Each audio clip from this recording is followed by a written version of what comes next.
live. Let's go. It's Friday.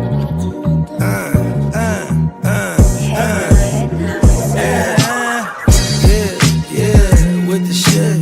Finna call a blitz, like you call it quits. I can execute the plan on improv off script. With my brothers from another living color with the skit. Yeah, with the shit. Finna call a blitz, like you call it quits. I can execute the plan on improv off script. With my brothers from another living color with the skit. Yeah, you know the squad I'm bumming with. Try to run with the rock and you fumbled it. Finna spin the block in the mothership. Rock like Woodstock, big stock, smother shit. Word to Uncle Sam, we tax like the government. Still in the game till the day I'm in love with it. You are now rocking with the most coveted. Unapologetic, let you know who you fucking with. What's the use? I got the juice. Tapping head tops like Duck, Duck, Goose. Slide off smooth in a coupe, no roof. Rocking sheep's clothing, I'm the big bad wolf. Double up, we gon' double down and double that. If I feel him double crossed, I'ma double back. That's a couple $100 large in a duffel bag. Blitzkrieg, somebody gon' end up a pack. Yeah, with the shit. Finna call a blitz, like you call it quits. I can execute the plan on improv off script. With my brothers from another living color with the skit. Yeah, with the shit. Finna call a blitz, like you call it quits. I can execute the plan on improv off script. With my brothers from another living color with the skit. Yeah, you half steppers can't fuck with this. I'm with the big steppers and we stumping shit. Ice grill, you can feel the momentum shift. Alpha and the Omega, I'm the Genesis. Real savage, go getter. Yeah, I'm getting it. School of hard knock, I'm the mascot.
What's good, gang? It's the Guchinni representing the Hard to Start podcast. Tapping in to remind y'all that coming this August 20th of 2026, the second annual GWN, the Westside League live draft weekend will be popping off. Man, you will see all the cast of characters that you see live on the GWN every day.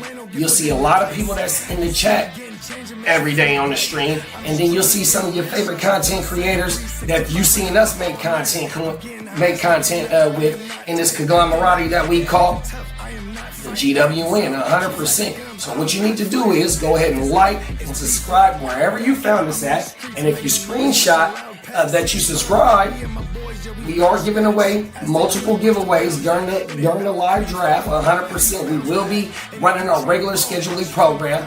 Thursday night will be Playmakers. Friday morning will be WYGU. And then later on that Friday will be the live Westside League second annual draft. And during the draft, we will have multiple giveaways like this right here. This autographed mini helmet of Jackson Smith and Jigba Super Bowl helmet. You're over at the GWN in the Hard to Start.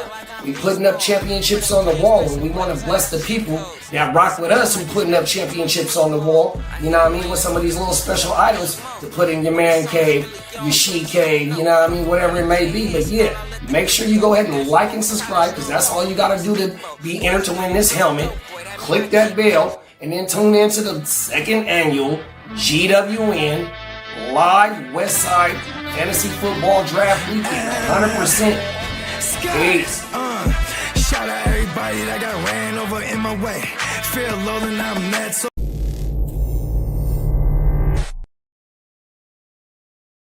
10, 9, 8, 7, 6, 5, 4, 3, 2, 1, 0.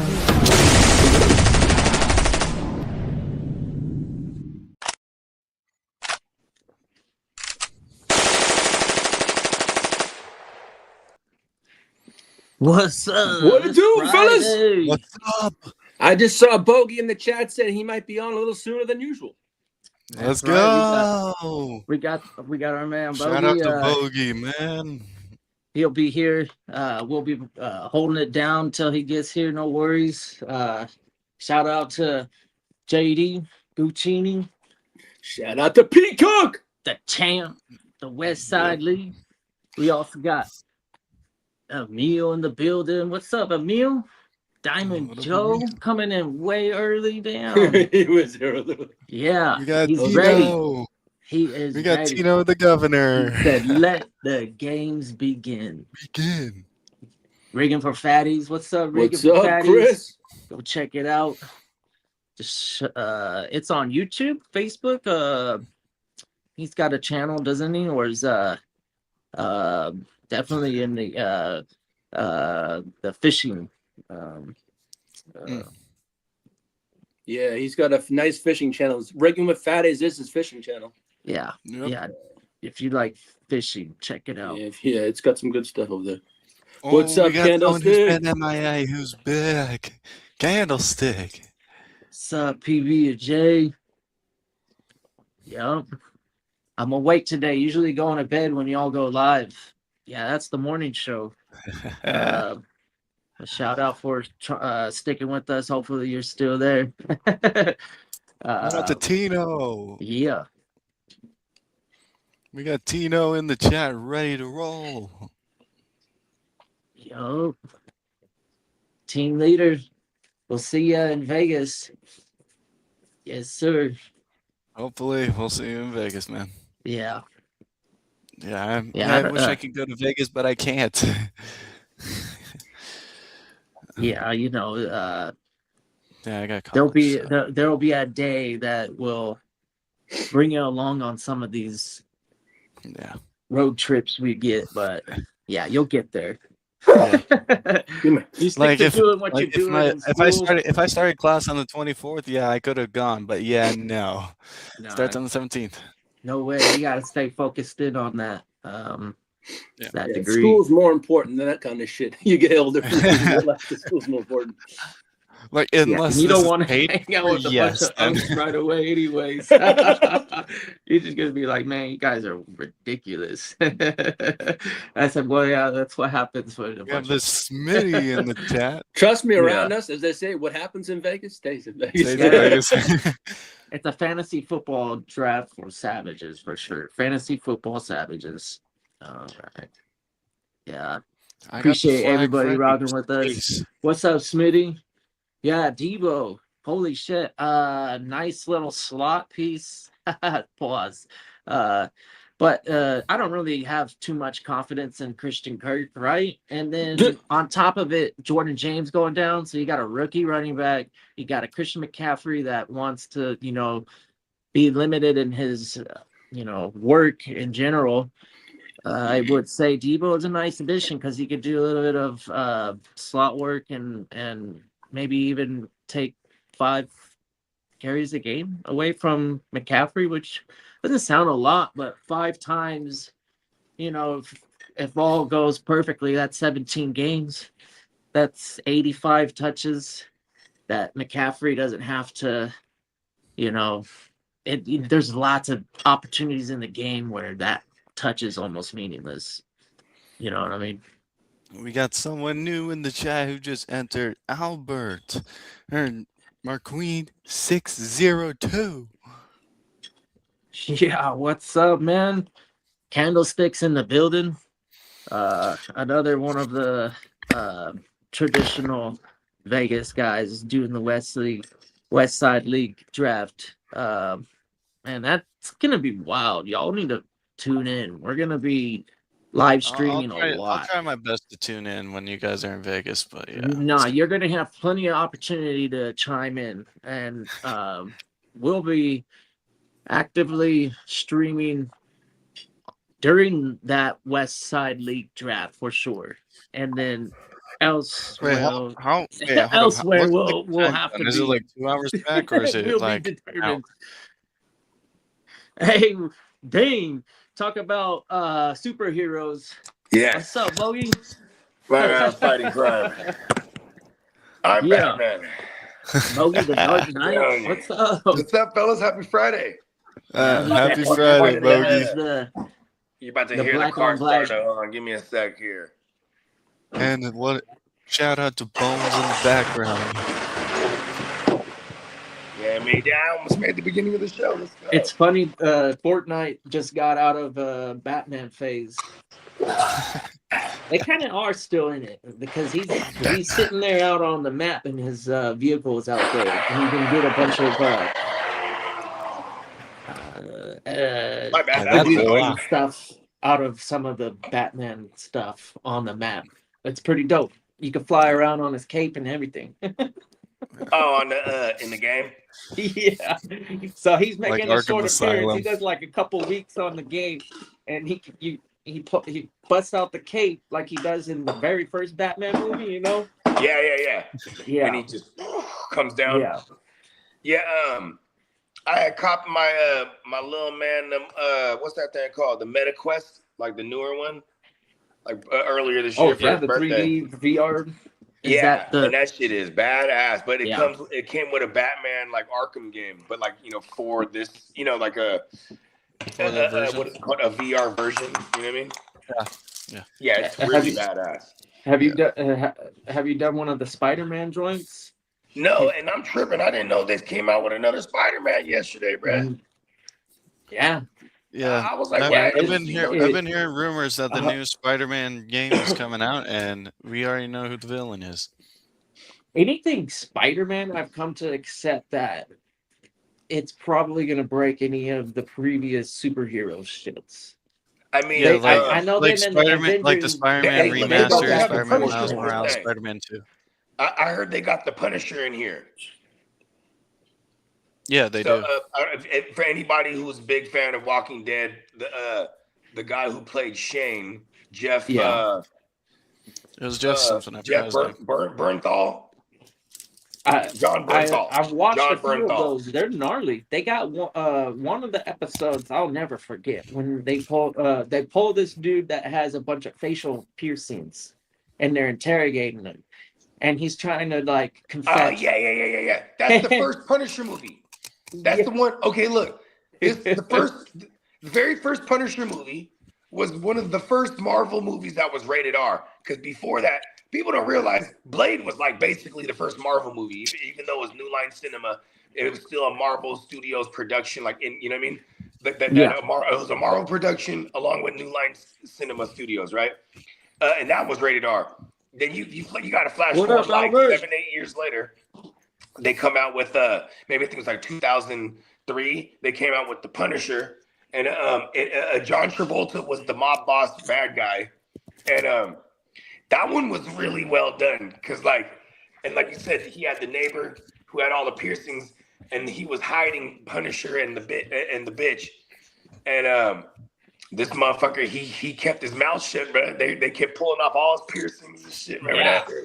That They were shit, torturing his ass, and he that kept it shit silent. fucking, that made me like feel sick to the stomach for sure. And remember, I don't. when he came out there, he was all bleeding and shit, and they were long gone. He's like, I guess he doesn't know anything. Remember, he's like, Hey, shout out to the actor because the way he was screaming and going through the punishment, it was pretty realistic. I was like, man, this guy's actually suffering a lot, bro. Hey, remember the Punisher? And the Punisher, he comes out there and he's like, you don't know me. He's like, you tell me, bro, with all the piercings, like, you don't know me. You didn't have to do that for me. Why did you do that? You know what I mean? And he's like, we're family, bro. Remember that? He was like, because they were like, I got they were trying to family. keep him out there. He was hiding out there, and this was kind of like, for lack of a better term, it's kind of like a band of idiots, kind of losers. Like maybe not the most maybe not the most known people in the world. I don't want to say mean things. That's not hella mean, But like they were like the outcasts, and then like Punisher, even though he's like a super bad fucking, trained government operative, he's an outsider, so he kind of the Punisher was a former Marine. That's why. Yeah. Yeah, he was Yeah, more he than a definitely Marine, bro. he definitely played the If role. he was a was Marine like Raider, some kind of that'd be a fucking different story. Ops. He was an assassin for America, for real. Yeah. The Punisher. Oh, yeah. I like the Punisher because he has 0 powers. He just has Yeah. a specific set of It was skills. one of the comics that you would probably pick up in the horror section or like the violence Yeah, section. because he's or whatever. murking fools. Yeah. He's not friendly. You know what I mean? Yeah, it's not like He's a more anti-hero Like than anything. Yeah. Like even if you face him with Ghost Rider, the Oh, Ghost Rider, fucks he's not going to everybody die up. Ghost from Rider's pen and the stare. king. He's not going to die from pen and stare. I love Ghost Rider. Because if you're talking about he real doesn't Ghost have Rider he doesn't have a black soul, right? I mean, I Yeah. think even though the Punisher kills, he's killing bad people. So, I mean, that's why I call him more anti-hero than Like he anything, doesn't right? kill for the thrill of it or for regrets. He just says, "I'm just going to kill." Oh, and when he's Because sick, that's the there's right thing. there's no way that you're ever not gonna you're done for. No matter what you are, you could be a god in another galaxy, and he'll fuck you up. Remember when he in that movie we're talking about, he finally gets to Travolta, and Travolta's a big mob boss, big organization. So he started fucking his organization up slowly first, right? So like he finds out his right hand man is actually a gay man on the low, right? So he takes pictures of his right hand man with his gay lover, and then his wife, Travolta's wife, she was a Puerto Rican in that movie, and like I guess she used to be like a working gal, and then until he fell in love with her, but like he frames the right hand man like he's sleeping with Travolta's wife. So he leaves like her earrings in the guy's bed. But someone Travolta else who goes there, joined. and then he's like, then he accuses him. He's sleeping with my wife. He's like, no, What man, up, hell King no. Productions? He's really gay on What's the low. up? Then he stabs his What up, friend King to death. Pro? Look, he shanks him. He shanks him up. And he's like, "Why are you doing this, man? I'm your best friend, man. You know what I mean?" And then he's like all high off the kill, right? And now he picks up his wife, and he's like, "I know what you've been doing." And she's like, "What?" And he's like, "You've been sleeping with my best friend." He's like, "He's gay." And he's like, "You'll say anything for?" You know what I mean? And then when the Punisher finally closes in on him, he's like, "Made you kill your best friend? Made you kill your wife?" You know what I mean? He's getting all the revenge because they killed his whole family, bro. You know what I mean? They killed his son and his wife, and he was having a family reunion. That's how they start the whole movie off, basically. You know what I mean? Yeah. And you know what I mean? And it was the mob boss and the Puerto Rican chick wife. She was like, "Kill the whole family." You know what I mean? So they murked the whole family. He came back with a vengeance. Yeah. It's a recipe of creating a monster. Oh, Derek Lincoln, he said out here, salute Boogie, Lee, Kenneth, and Soundwave. What up, Yeah. Derek? Man, I still can't. I called Derek last night. I had something to ask him. I can't fucking remember it. Like, I was on the phone for like 5 minutes trying to remember, and I was like, all right, never mind. I'll call you. He also I'll call you salutes right the Tino, PB&J, Emily, and Albert. We're missing is JD. Emil, sorry. Yeah, JD's Derek also. He's taking a little hiatus from the morning shows. You know what I mean? Just because he's got a lot of other things to handle right now, you know what I'm saying, with his own channel. But yeah, the fella is definitely in full effect, you know what I mean? But, just like Spencer, you know what I'm saying, takes his little hiatuses too. You know what I mean? The GWN, man, we're very grateful for all the brothers we got. What about King D? We hella deep in this motherfucker. Yeah, King D in the building. One of the ones King? that, he seems to find a way into the every show. Boogie.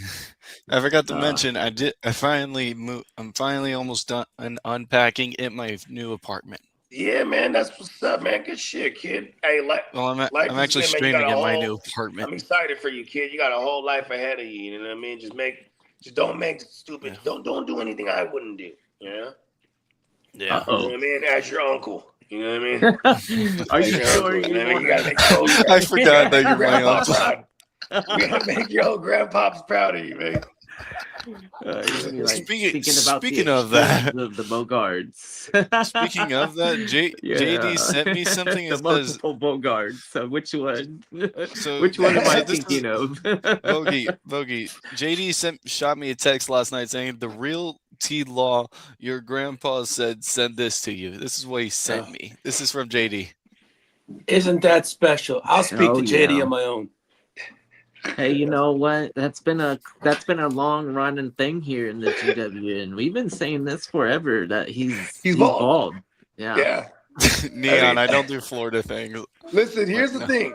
If T-Law pops out of nowhere and he's like, "Oh, I decided to cut my hair," it's a lie. He's been bald the whole time. He's been bald the whole time. He actually You has the can't helmet fool that has us. the wig attached to it just in case. Hey, we've seen the helmet do some damage to it, and you fix it real quick. You're real slick, okay? Not slick enough. You remember Aziz Al-Shahir? Remember when Aziz came through and clotheslined him? He was trying to reveal to the world that he is a bald man. No. Just Well, in the photo that Google I it. received, he looks like he looks like Walter White. I'm like, bro. Hey, look. I feel. Have you ever seen Walter White and Trevor Lawrence in the same room at the same time?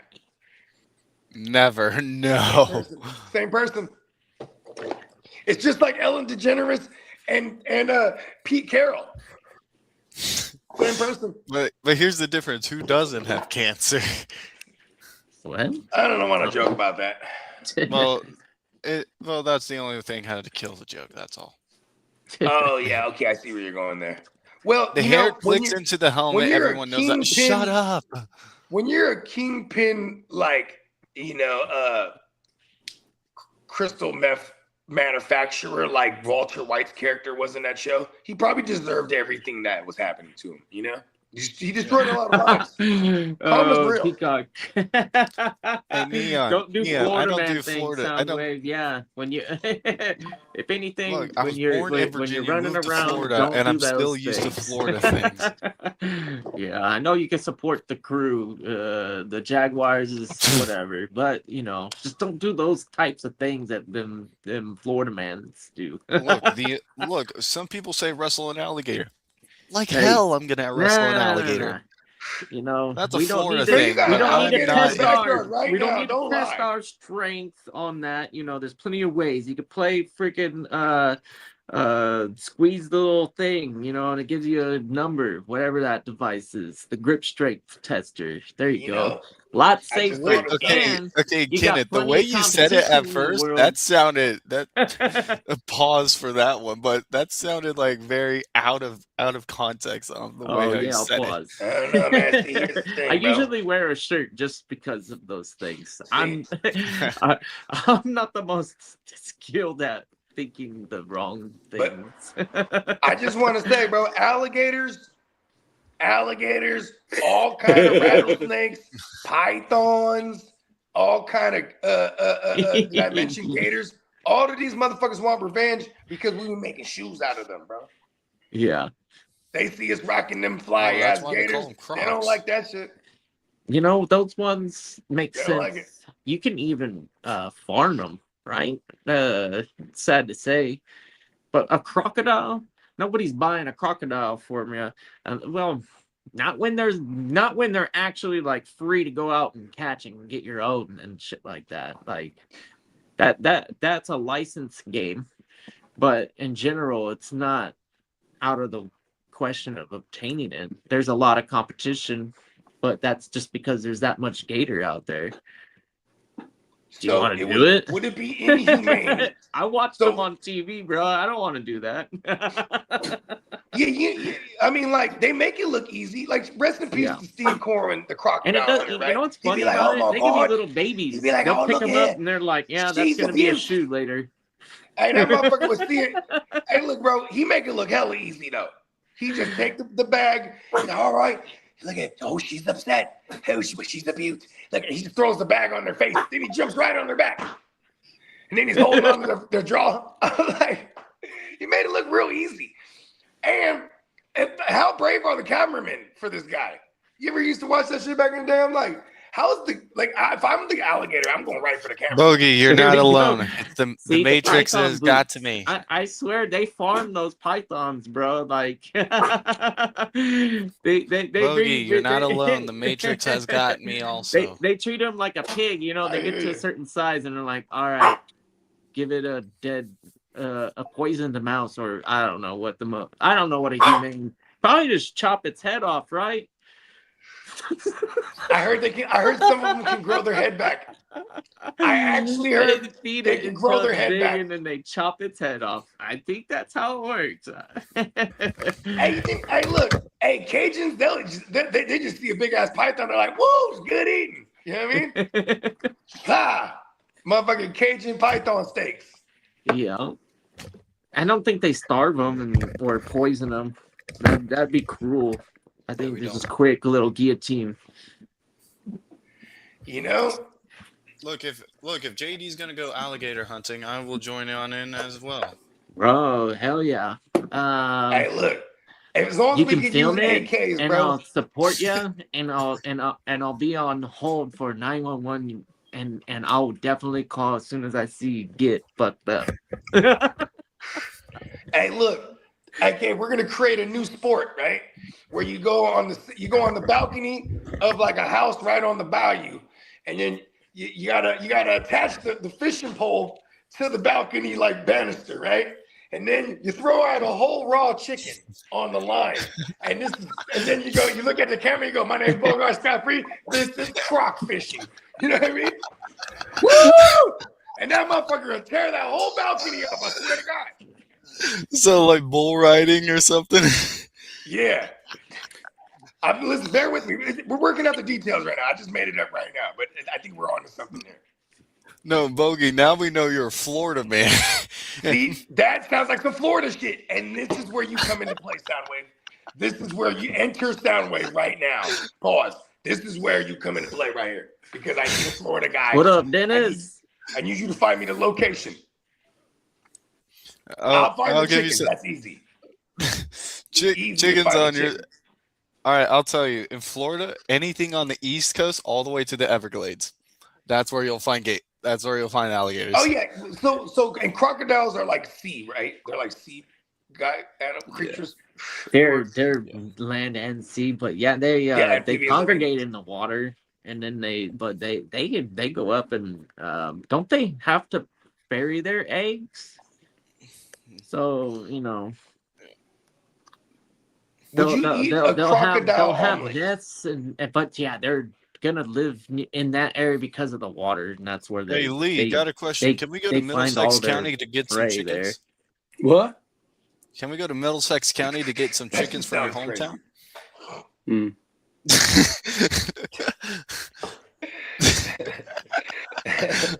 Crocs are crazy. Yeah, Crocs. Elsewhere, gators in the bayou, and then actually in the Gulf, what it'll say, and then the Crocs though they're super heavy, I think, right? Or them motherfuckers is like 2,000 heavier and scalier. Heavier and scalier. And they use. Are they the ones that use their tail to whip shit? Like everybody? No, they both do that. Yeah. They both do that. Yeah. Okay. Yeah, it's just the way their head is shaped that makes them different, pretty much. Oh yeah, the Crocs are longer. And then the size of the body on the crocodile is bigger. It's heavy. Like if it's big enough to take down anything in Africa. Jesus. Maybe not an elephant, because they be in the Nile, huh? They be in that Nile River than the motherfucker. A giraffe, pretty good. Mm. No, yeah, the crocodile, it's pretty gnarly, dude. It'll take out not a rhino, not a hippo. There's only a few animals. Okay, money. Okay, you're putting your money down, and you're placing on a hippo. Bet. You put it on the croc or the lion. I live somewhere on close to. I put my money. Are you putting your money on the croc or the lion? Oh, that usually depends. Croc, okay. But I'm saying croc because croc has. You know, I feel like the lion would have all his lionesses just attack. Like the lion would just be kicking it. It's if the croc attacks and misses, then the lion survives. But the lion ain't fucking killing no croc. No. They don't do that. It's like maybe a little baby, but look at the lion goes after little baby gazelle, little baby zebra, little baby everything. So it just makes sense for them to go for a baby crocodile. Well, and you know the croc is more like just chilling because he knows these motherfuckers gonna drink some water at one point. I'm just gonna kick it in this Nile. Yeah, and you're fucked if it gets. Yeah. Snap on one of these motherfuckers. the attack is one of them youngsters that don't know what's up. They just thirsty. And they're thirsty. The daddy zebra was like, "Don't you go over there, baby zebra." On land, they're fast. Once they're at the top end, they're faster than crocodiles. Like a person. Well, yeah, I think they crocodiles run like 25 miles an hour. They will run, but maybe 20. Hippos are the worst. Hippos will kill more humans than any other mammal, and reptile. Maybe not though. Black mamba is pretty crazy. Well, speaking of these animal fights, why don't we transfer into the free agency stuff of the NFL? Yeah, let's run the.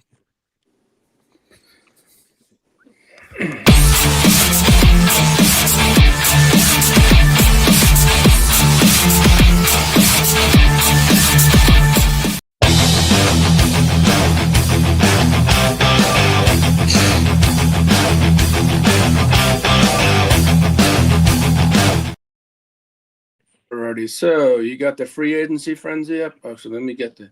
Alrighty, so let me go to that part. No, which one did you want? My yeah, bad. it's fine. I got it. I just hit it up. Oh, Bogey's gone. No, I got it. Well, it's the Matrix. Okay, so free agency wise, we got Bobby Okeriki's the hottest linebacker out there for IDP, and for teams that are available looking for a linebacker. Bobby Okeriki's out there. Okay, yeah. The teams to watch for him are the Ravens, the Commanders, the Ravens. I don't know how they. I don't know how they tie into the Colts or the Giants, but anybody associated with those two organizations, they probably regard them highly on the leadership skills. So think of teams that aren't really caring about a person that can dominate in pursuit.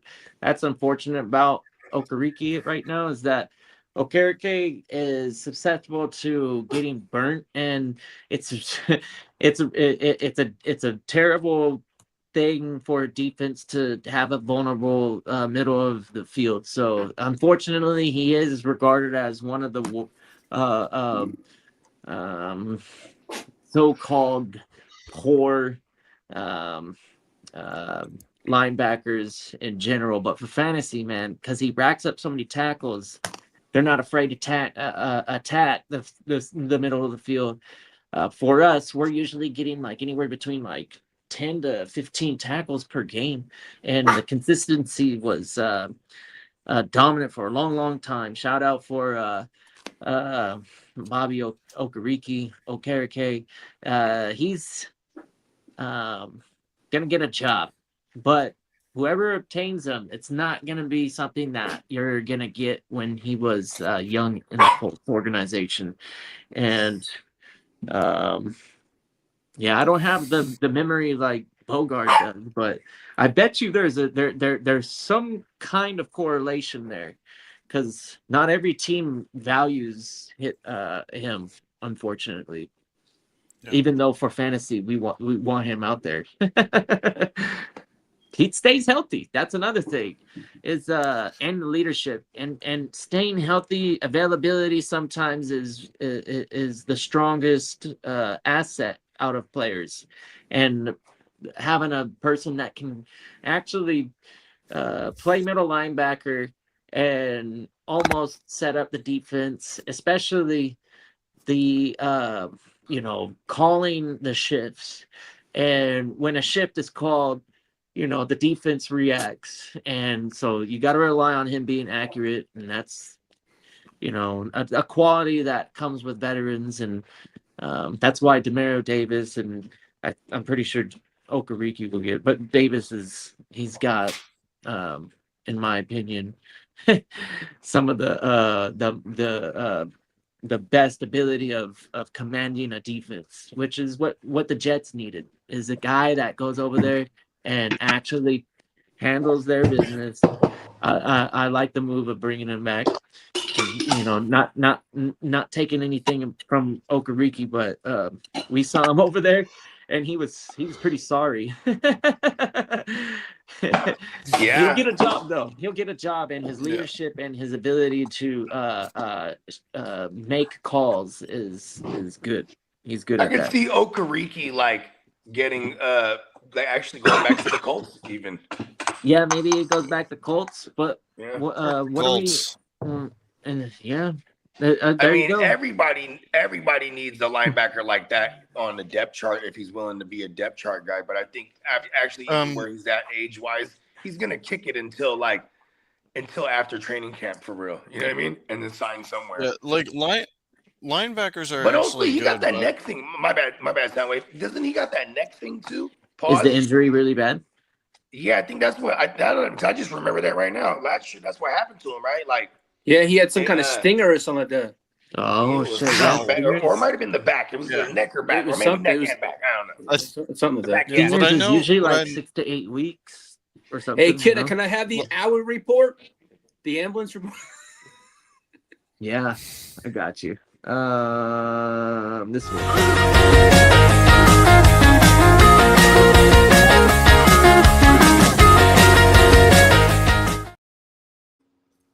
Yeah, Camp is alright. underway.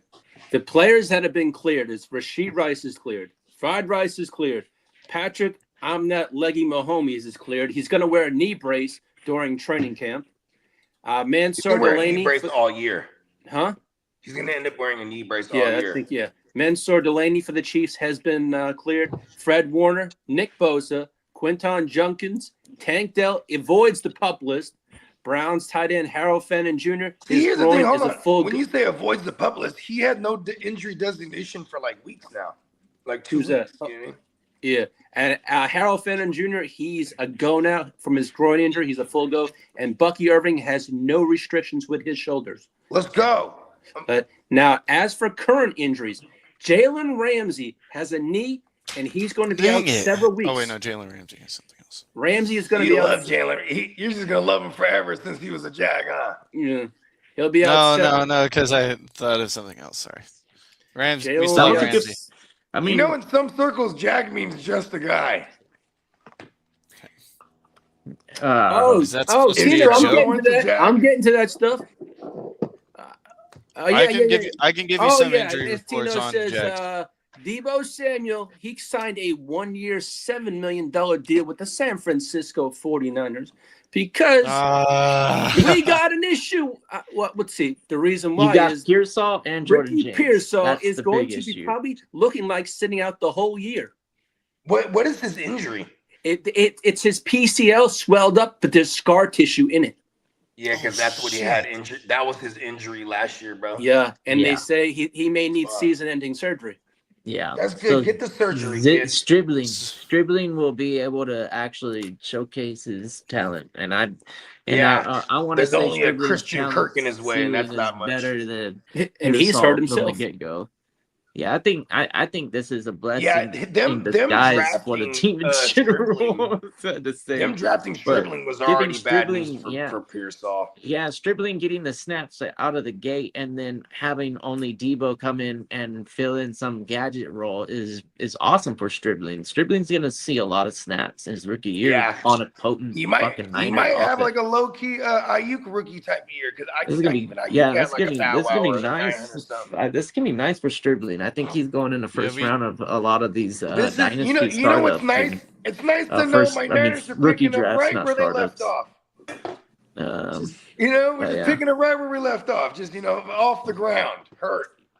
I think the opportunity strikes him well because Evans is there and he's a solid veteran. And Kittle's Debo's there, who's a solid on his veteran. way to being ready week 1 possibly, and you got McCaffrey, and then Kittle. Debo. Oh, you just said I Kittle. mean, there's a lot of wealth to be distributed. Football but gods, if you And hear the me, 49ers you help gotta us. keep just up in signed that wide division. receiver That's Trenton the cool thing Irwin. about that for fantasy is we got the Trenton who? high-powered Rams, we got the Seahawks scoring touchdowns, we got the lowly Cardinals that are easy to score on. I mean, like that's a nice division to be dabbing your fantasy picks into. Pause, I guess. I don't know, Yeah, maybe. so I can. Now you You were want me sitting there. Kenneth, you want me to give you injury reports of what I saw yesterday, or no? Go ahead, go ahead. Let the I kid can have give a. at it. Yeah, Go ahead, yeah. Soundwave. I Yeah. actually, you know what? I told him anytime you really want to just go ahead and talk about it, you feel like it's a good time. It's probably appropriate. I'm You just only use your asking best because you're judgment. the This is probably the host. time to talk We- about the Jags. Go ahead. Well, go Tell us how ahead. injured the Jags are. This is All right, this is what he said. so Let's go. So we do have we have a offensive lineman out. He's on PUP. What's his name? Cole Van Lannen, and on a knee injury from the last game when we faced Tennessee. So he's not active yet, but he's going to be able to soon. And good news is we have Hunter back also, but he's mainly focusing on defense and then offense. And Jacoby Myers, same thing, still going well. And we have who was the run? No, he was the DB. Hey, shout out Caleb to Bradshaw. Dalton Smith, man. What's up? Caleb Bradshaw with a foot Top of the injury. morning, man. Happy He's Friday. coming. All right, let me Caleb ask you a question. Hold Bradshaw on, let me coming ask you a back. question, Soundwave. Who was the fucking running back, bro? Who was the running back in that backfield, right? It's Basil, right? Yeah, Basil Toon. Yeah. Look, even though ETN's with the Saints, I believe ETN might put up a good play with the Saints. But if we We're have talking Basil, about your backfield. I know. What are you talking about ETN for? I want to Well, know okay, what the let me youngster talk with all the first, speeds okay? got. What? Come on, Because- prospect. Hey, this the noise out of college was this guy was nasty, and I'm kind of curious. I don't got much, but maybe it's time to buy in on some of this. If you give me insider information, so be accurate and be thorough, please. Who do we got? Who do we want in that backfield? What we Soundwave? got on Tootin? Stop hiding the information. Just spit it out. fine. You want info? I'll give you info. Yes. Okay, so Basil Toon, we're able to use him as RB and sometimes a receiver if we are pushing the ball forward, pushing the ball up the field, which is good.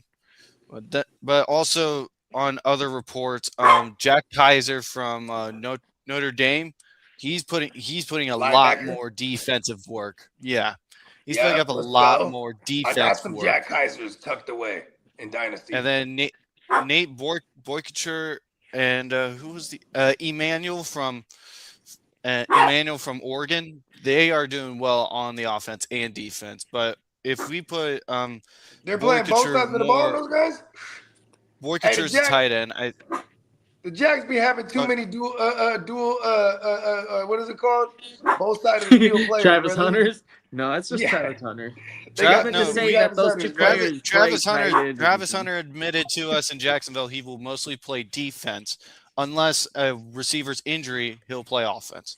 Damn it, that's like because me who corners. drafts him in fucking rookie drafts. Y'all need cornerback. Because and dynasties probably startups. Well, we got a safety who's ready to go. Raylan Lane III and Josh Hines Allen. Raylan Lane III was a Naval Academy Josh cadet. Hines Allen, he's the outside linebacker. He's more like your edge, really.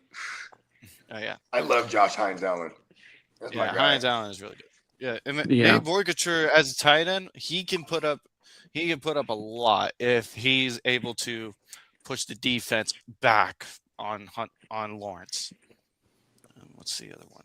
And Jalen Husky, we need him to do some work. All right, I'm done talking Jags now.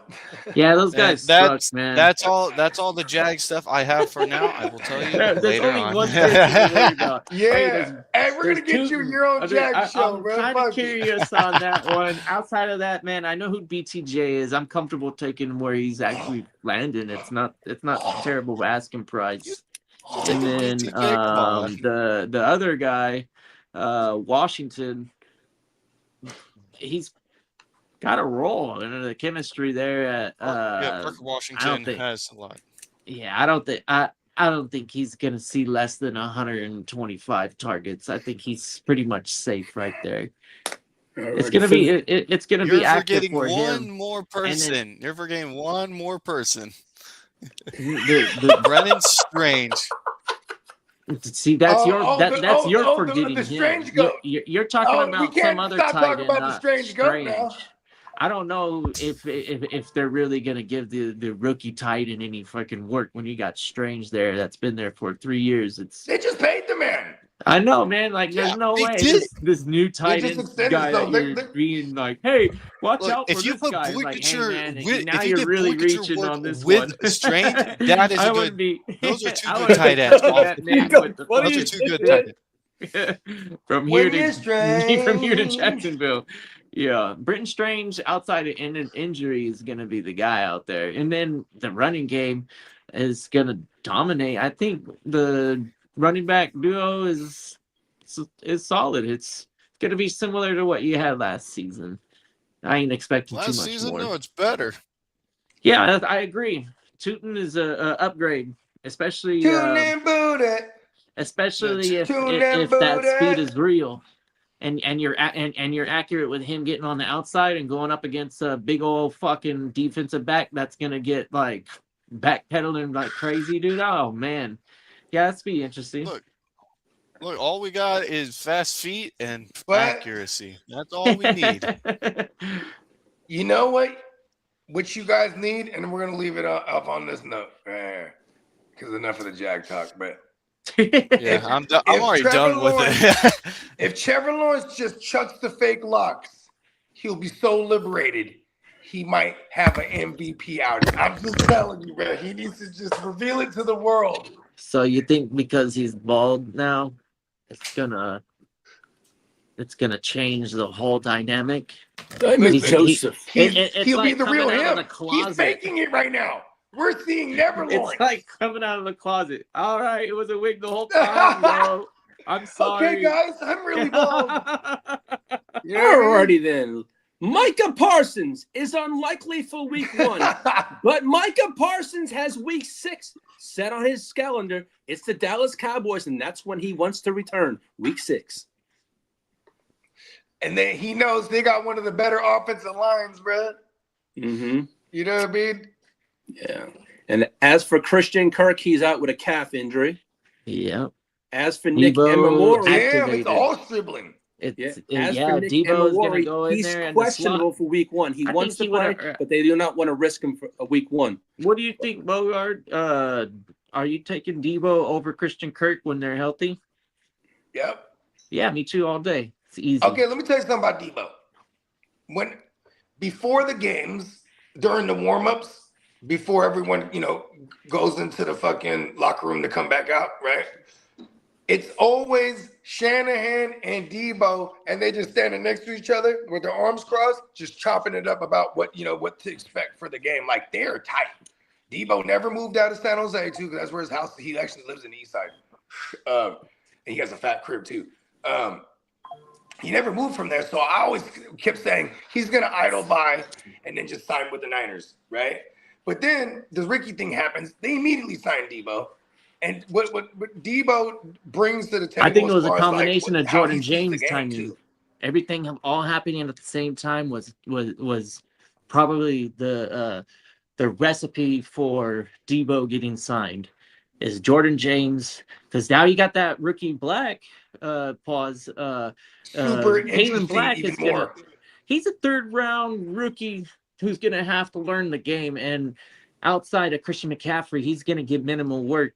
But Debo's cool Wow, because Debo might be a running back for us. You ain't 5 lying. carries is what I'm expecting on average. It's going to be a little bit less than his career average with them, which was 'cause like think about 6.5. But it'll Look at be the- like 4 to 5. So Look like at the fun stuff that 4.5 Shanahan can do. He could with the he 17 could have games. CMC in the slot and put Debo in motion and then get to the backfield. And The take a shot. passing You know what I for mean? Like, Brock. Yeah, he could do all the kind of more shit. and with more as a fantasy owner of Brock, I'm getting excited again with him Right. being healthy and that offense firing at all cylinders. this. And Oh, man. hopefully for Ricky's sake, it isn't as serious because Imagine if Ricky comes back this year and he's just in a rotation. That's just another weapon for the Brock. Is what my point is. Like, because at this point, I'd rather just have the Brock or CMC. Because we actually have a ton of weapons on paper. I mean, they're all dying. Right. Even look, Christian Kirk, he's already hurt. You know what I mean, Ricky, he's down for the count again. You know what I mean? Yeah. Brandon Ayuk, he's out of here. You know what I mean? Like, this is it's all happening again. Let's go. All right. Well, we know about Nick Scorton. They lost him to a torn ACL. Michael Penix Jr., his knee is approximately 4 more weeks away from even thinking about doing kind of drills. So they said he had a little step back, so he's 4 more weeks away on that. Tua's gonna have that job, bro. Now, as for Chris Brazzell, he has a moderate LCL tear, and he's expected to miss the entire season. Yep. As for Brian Grease, tore his ace. They feared he tore his ACL. He plays for the New Orleans Saints. And as for Jordan James, he has a rib fracture and is expected to miss a significant amount of time. And as for Zach Charbonnet, they say he's a close call for week 1, but they're not going to say yes or no. They're just going to keep saying that. Yeah. You just got to watch him in actual training camp and read if he's doing anything at all. Yeah. Like, the fact that he's not on the PUP right now is kind of crazy, though. Is he on And the as PUP? for He is on the PUP. Yeah, and as for PJ Locke, he has a hyperextended knee. So, shout out to Kyle Shanahan after his little accident. He's doing better, I guess. He's back at they say he'll be back next week. They don't make them like these. Yo, man, hey, he took accountability. That was I have a lot of respect for that. What up, Bakes? What up, Bakes? As for the PUP list, they put George Kittle on there, Kyler Gordon, Brian Branch, Kirby Joseph, Nick Gargulu, Gabe Jacobs, Alex Pierce, and CJ Allen. Now the NFI list is Isaiah World, TJ Edwards, and Jordan Turner. Now, Kitteh, would you mind hitting the contract extension drop, please? Pause. Yeah. All right.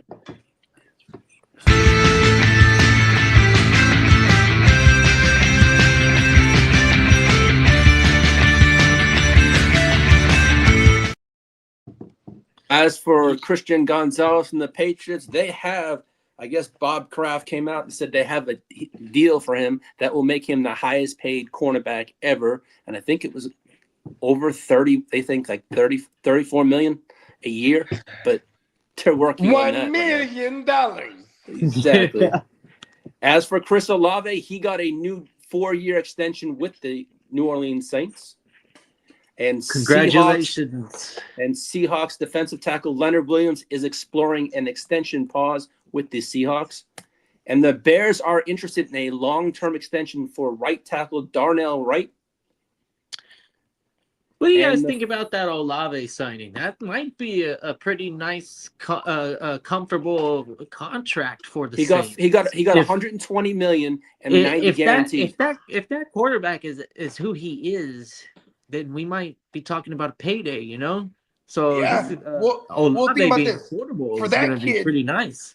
First of all, shout out to Olave because he was a former first rounder. He had he became the butt of everybody's jokes because he was the the concussed El Concusto, and then he was one of the first ones wearing the Guardian cap, and then he got concussed wearing the Guardian cap. Remember that shit? Yeah. And then but he last year he balled out. You know what I mean? And what's so funny, Lee, about getting concussions? Well, I've had plenty, man. I'm not laughing. I've been concussed many times. So I ain't laughing. No laughing matter, Lee. No, I'm laughing at what Tino said. Oh, what? Oh, okay. I'm laughing what Tino said. The over-under. Why are you laughing about concussions, man? Them things. I don't take that seriously, man. I've had a lot of those. And it's not something to fuck around with. So, it's not. And it's not going to take much for this kid, Shook. You know what I'm saying? All he has to do is win that division. And they'll fuck around and extend him going into year 3 because he's a second-round guy. They don't have a 5th-year option on him. But the fact that Kellen Moore went up to go get him, this is a big prove year because he flashed real good. If they could win the division or maybe get a wild card spot here, Like, you know what I'm saying? That's gonna say a lot for this kid. They will extend him because he'll get extended for cheap. You know what I mean? Mm. Think about this. You're gonna go into year 3, and that'll be his contract year right there, basically. Or not his contract year. He'll have one more year after that. So it's not far fetched. This is the thing. They're paying an expensive running back. You know what I mean? With ETN, and they're not really paying anybody else. So they could actually how about this? They probably won't even pay him until going into year 4. They're gonna make him earn it these 2 years, because then they'll be able to get him hella weapons. Like, you know, that's probably a team that'll trade for CD next year. You know what I mean? And just go all out crazy. You know what I'm saying? You know what I mean? Because who played with CD before? Who was there? It was Kellen Moore. You know what I mean? He played under Kellen Moore. You know what I mean? Like, I could just, and then you could do stuff like that without paying a motherfucker a QB. So Shook's really interesting. But on the flip side of that, he's the shitty this year. They could easily be in the market next year. Would you be surprised? Like, if they absolutely are shit this year, they're gonna draft somebody, man. You know what I mean? Yeah, I mean, if the reputation holds up and all these names that are highly touted end up being who they are and who we think they are, this is gonna be a nasty 27 class for anybody in that quarterback class. If you're eligible and you're looking for your new quarterback of the future, this is a nice opportunity. If you're going about the young way, if you're a team that's fortunate enough to be like the Rams or whatever, that they're gonna always be seeking guys like Dak and whoever else is coming up, and then still have a Ty Simpson in the back pocket. Yeah, Ty Simpson could be afforded a loss. You know, no risk, no reason to risk it. You know, because you're in position to win. You got 5 Super years Bowls. out of the kid. You got to fight. You know, it's like another Jordan Love situation, so to speak. Yeah, man, could you You know what I imagine like some of the eligible free agents coming up and some of the landing spots that we're gonna hear? This is gonna be interesting. I'm not really looking at the class of 27, any of those quarterbacks making a difference in fantasy right away. But some of these free agent quarterbacks, holy shit, man. We're talking about some like actual money here. Gonna be fun. I mean, shit, bro. Like, it is going to be quite the carousel these next 2 years because of the veterans that are going to lose the stranglehold on their jobs. You know what I mean? Like, I mean, and then there's Stafford. Like, how long until Stafford retires, right?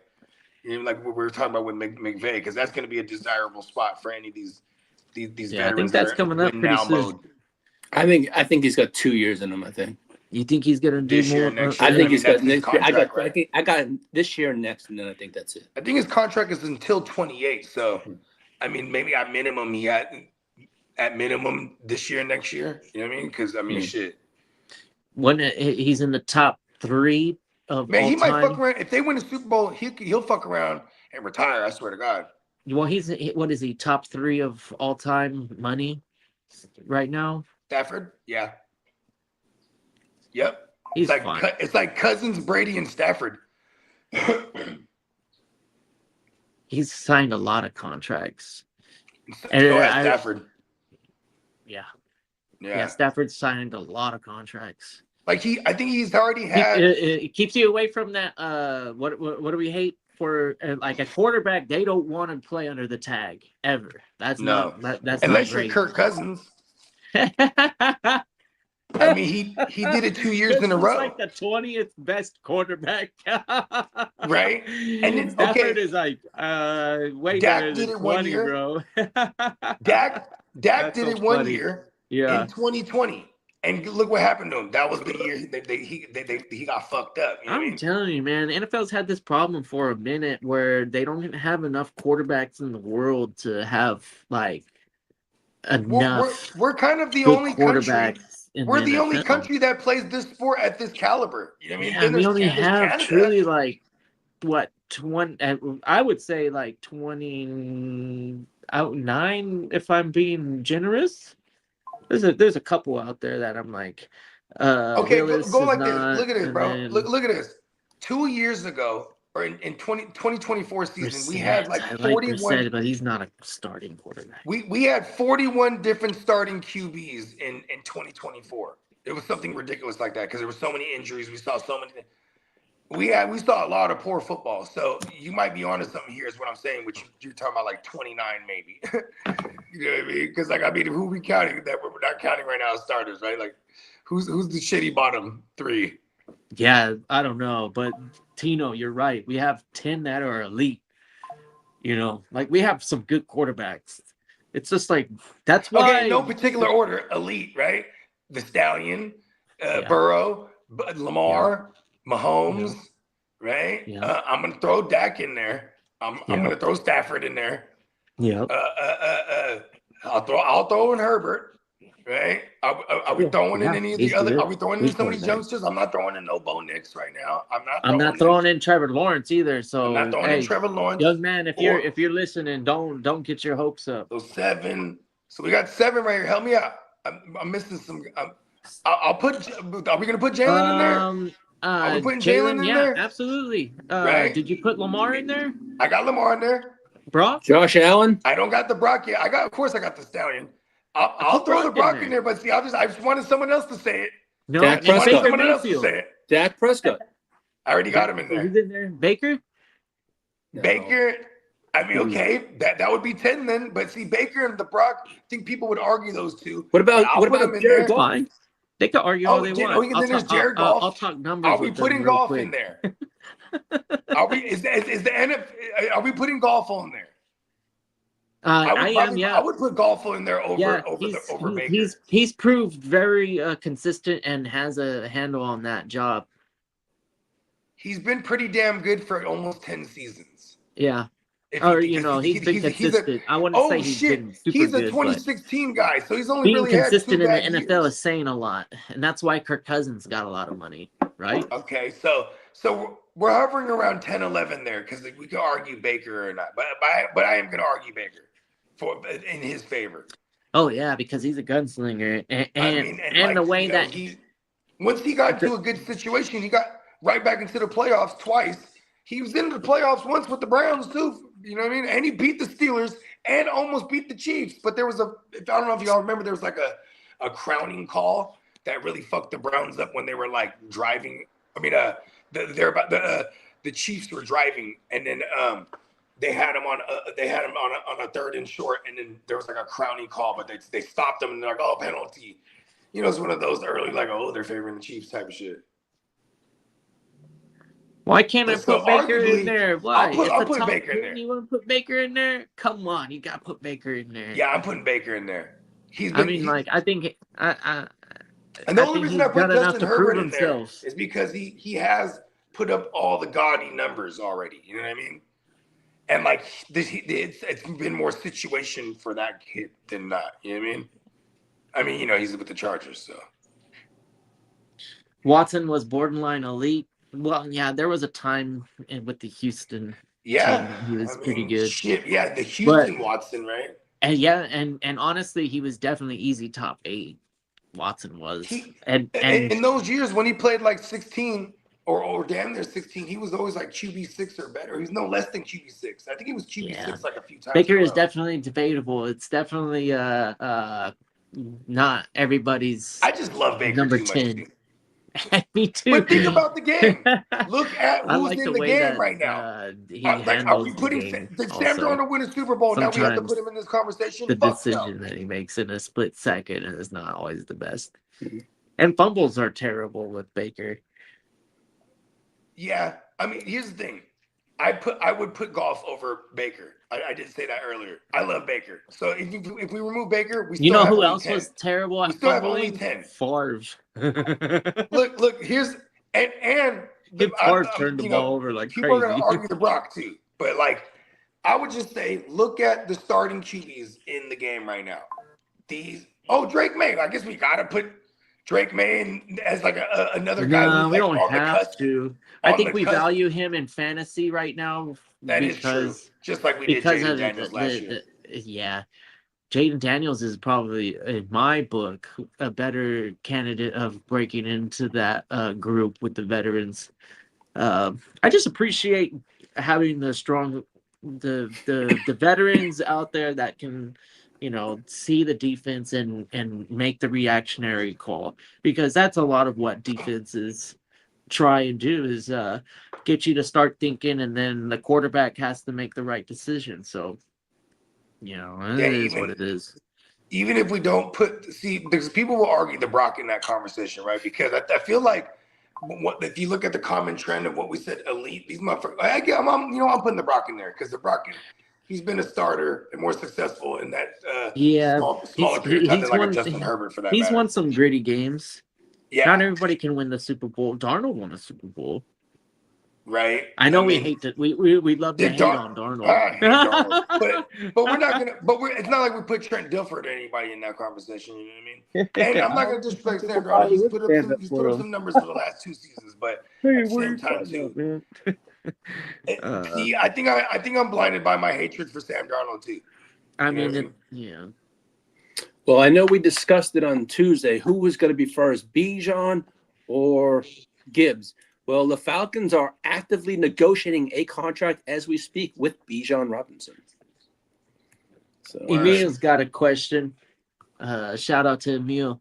What are we doing with Keon Coleman in fantasy? Is there still hope? I saw some blurb about Keon Coleman, and guess who popped out of the woods? Steve, the other Bills receiver, that was like fairly steady for a little while, but never really the ceiling was never super good. Steve Williams. You talking about the guy that's been on the team for the last couple of years? No, I would say along the lines of maybe retired 5 years ago. Oh, I don't know. And the Bills, right? I'm fucking up. Let me look at the chat. Anybody in the chat know who I'm talking about? This is what I'm saying. I don't know what to do with any of the receivers really for Buffalo. It's kind of crazy because you got Joe Brady, who's really he's the head coach now. He's not just the offensive coordinator. And I feel like with Joe Brady, in his history, he likes to spread the ball around a lot. You know what I mean? But but he has had a history of being able to concentrate that target market share to 3 targets. He just got so many targets over here. So we're trying to figure out, you know what I mean? Because you got Shakir, who's he's WR3 range, if you ask me, in fantasy. Then you got Keon, who's he got the high draft capital, but they fucking hated him last year. Remember that? They were benching him because he was doing some dickhead shit or whatever. And you got Stevie Johnson, my bad. Not Steve. And they brought in Stevie. Who is this? Stevie Johnson. Stevie Johnson. Oh, you're from back in the day. Yeah. If you would have said Stevie, I would have said Johnson. Somebody wanted his opinion on Keon Coleman, and he was like, "Man, that guy's gonna be good." And they're all like, "What?" Third year breakout's a real thing, but also at the same time, I guess we've seen flashes. I'm just trying to find out what to hold on to. Some of the drops is ugly. A lot of the drops is what irks me. Yeah. I will say they kept going back to him in those red zone packages to try to get the kid's confidence up, and he started catching tugs at the end of the year. I'm telling you, the Bills are interesting to think about who you're going to be able to hopefully buy low, and they'll end up being the primary target because I know we brought in DJ Moore, but I'm not really. I was gonna say I think I just want DJ Moore. You got Kincaid, and you got the other receivers. You got Shakir. If his health is there, he's gonna be a threat. And then you got James Cook and the other pass catching running backs. There's a chance that one of them breaks out and becomes the number one guy. I'm gonna put my money on DJ Moore, bro. DJ Moore, the guy they paid up to go trade for. He's always been solid for maybe 800 to 1,000. But this is why I'm saying this though, is because DJ Moore played in this system and had his first career year.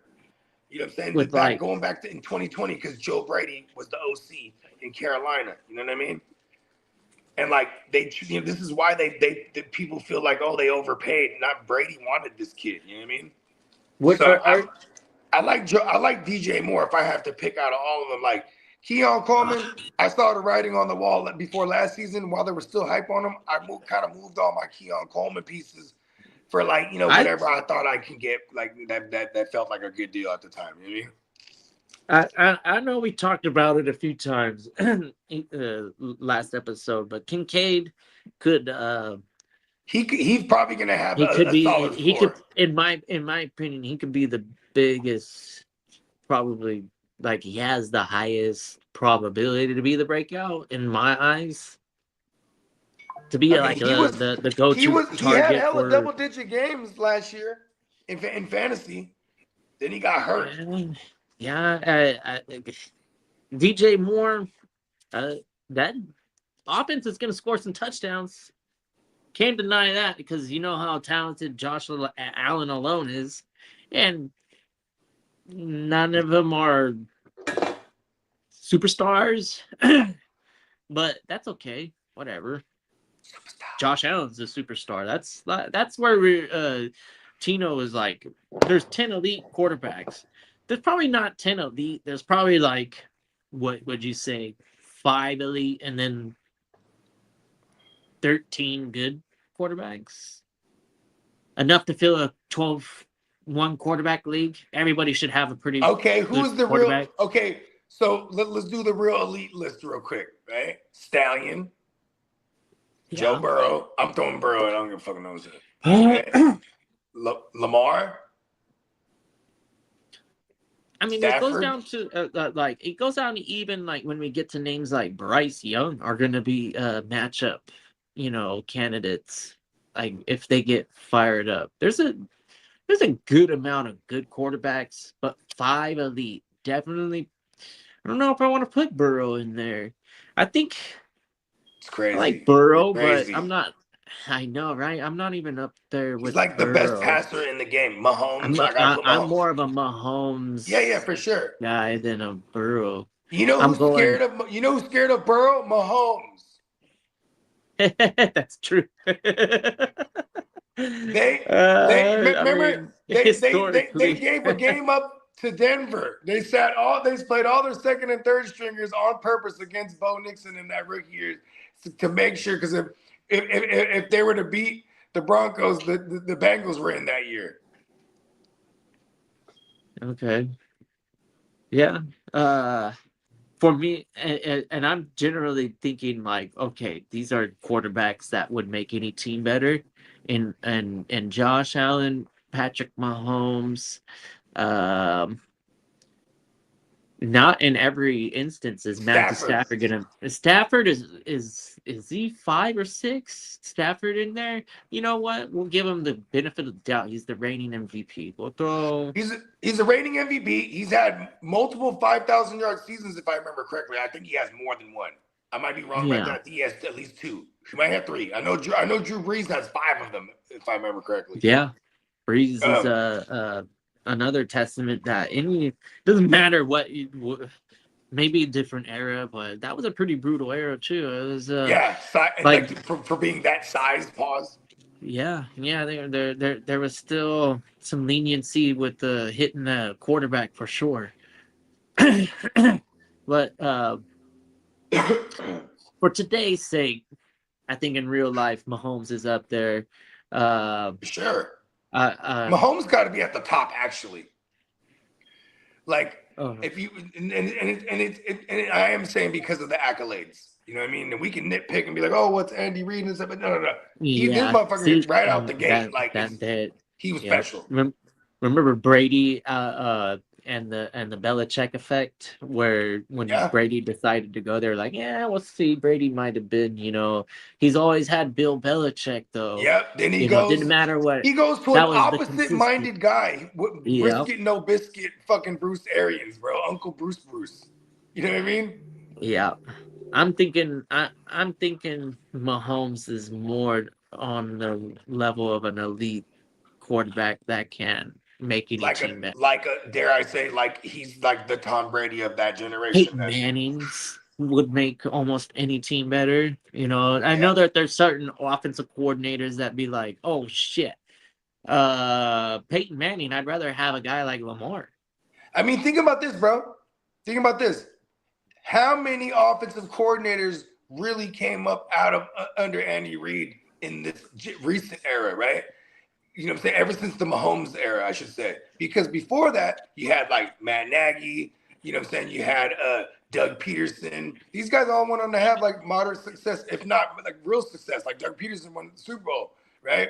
And then although Doug Peterson had a tree with the Shane Steichen. Skylar Moore. Like all these fools, when you're playing with a Mahomes, or when you're back in the days, if you're playing with a Manning, those OCs never got really too much hype because it's like, is it the OC or is it the QB? You know what I mean? Because they're that good. You know, look at Aaron Rodgers, the same thing over the years. Like you never really hear about these coordinators that had success with them because most of the time it was the QB. You know what I mean? And those are what you would consider elite talent. And for me, I would always say elite. If I'm going to categorize elite talent at that position, time comes along with it. You know what I mean? Like I threw Dak in there without blinking an eye because he's consistent with the numbers he put up. Yeah, maybe the post shit. I put Justin Herbert in that conversation because the elite numbers. Maybe the postseason shit isn't there at all. But you know what I mean?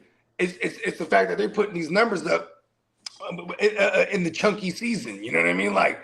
Look at Romo back in the days. Romo used to be one of the best in-season or regular season QBs. You know, even and he was a pat. He padded his stat pattern. Yeah, there you go. Yeah. So at the end of the year, as a fantasy owner, you're like, yeah, I'll get Romo. I'll draft him as sometimes QB 9 to 12, depending on your league mates. If you didn't have a Dallas Cowboy fan, I was about to say the Cowboy fans, they want him. They get him in the second round. Man, I know, and you're like, definitely a Cowboys fan, but I'm luckily telling you, for them, they had Zeke forever. They had Dez. They had a bunch of actual dogs. So. Cowboys this season too are one of my favorites for fantasy. Anybody can tell you that doesn't require too much thinking. Look at Derek. I love the Cowboys this year. They're my favorites in that division. Well, the Cleveland Browns, they nailed down two players. Denzel Ward got 2 years, $62.2 million extension. Grant Delpit, 3-year extension. Yeah, my man Greg. $16 million AAV and 35 guaranteed. Yeah, because for the longest I thought his name was Greg until I actually read it one time. I was like, oh shit, I've been calling him Greg for years. Yeah, that's Greg Delpit. You know that what do they call that? 2 last names instead of 2 first names. He's got 2 last names. Right, Grant Delpit. I mean, Grant, I guess is more.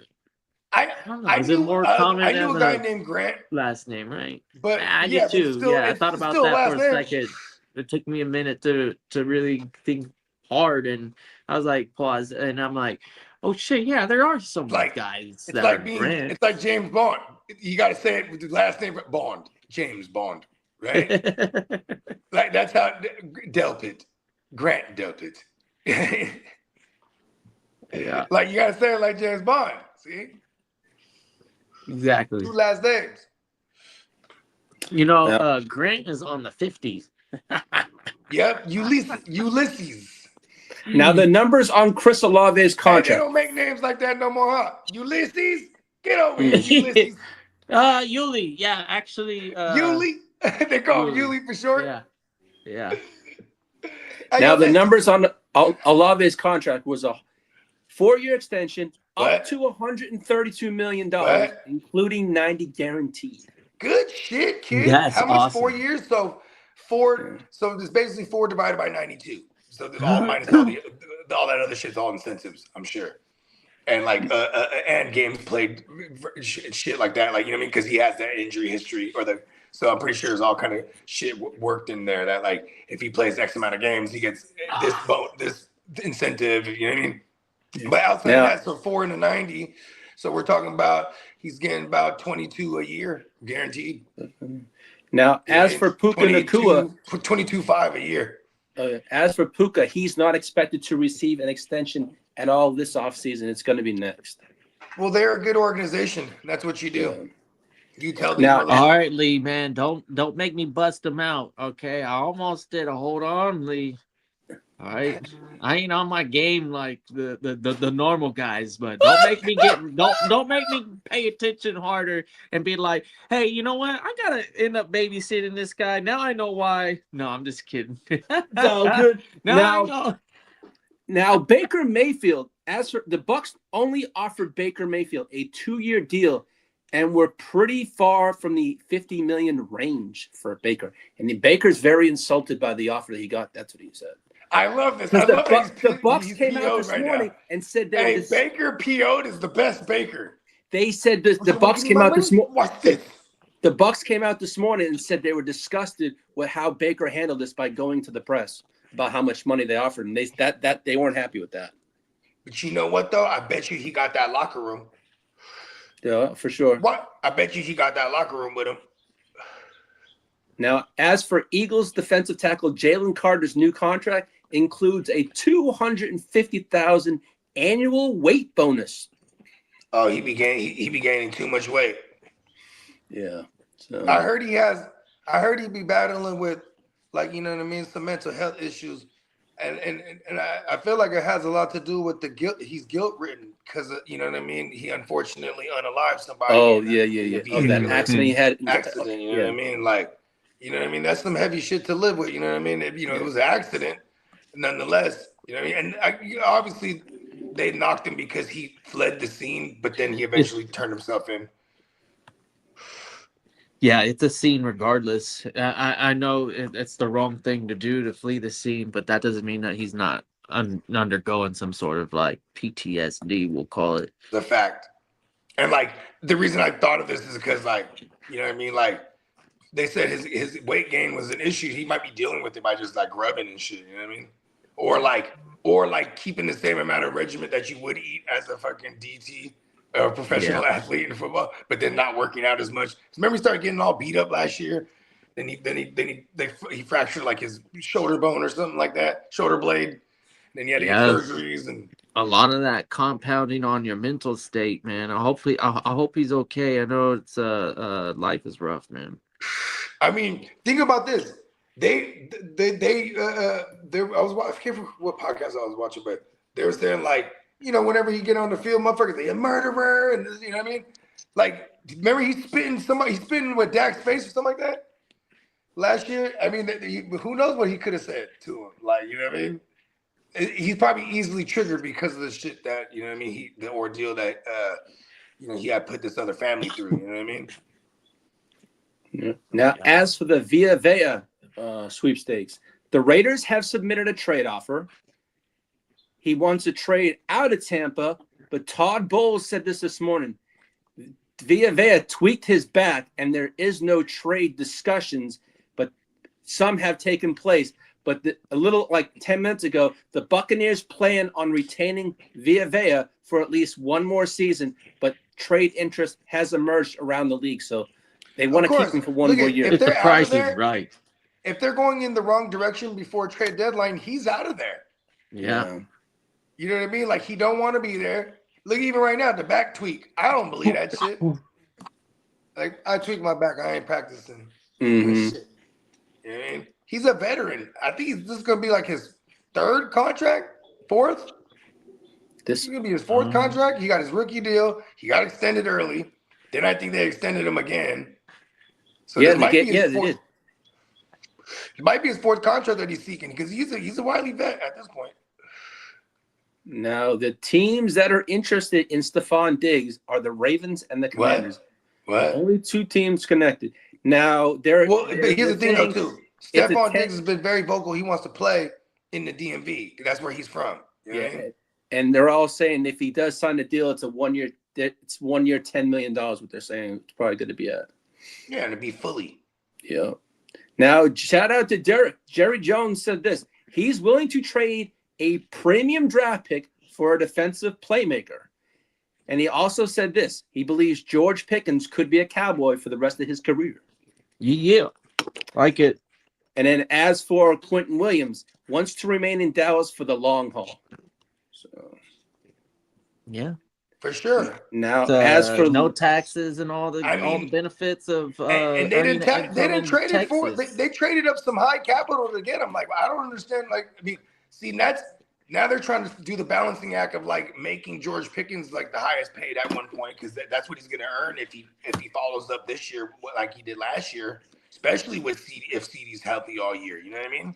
Yeah, because like if George Pickens ends up being like the leading producer out of the two and they're both healthy all year, bro, they're going to have to reset the market with him. So that might, and then, if Quentin Williams has a breakout, not a breakout year, but like a big year for DT purposes, is he going to demand to reset the market? Because I think Derek is right. They need to replace the threat Parsons always possessed with Crosby or somebody at an elite level.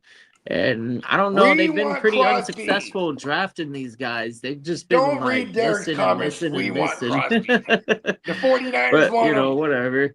We'll see. Breaking news. 49ers want Crosby. Hey, Kitteh, could I please have the league business drop, please? The business, all right. Let's get it.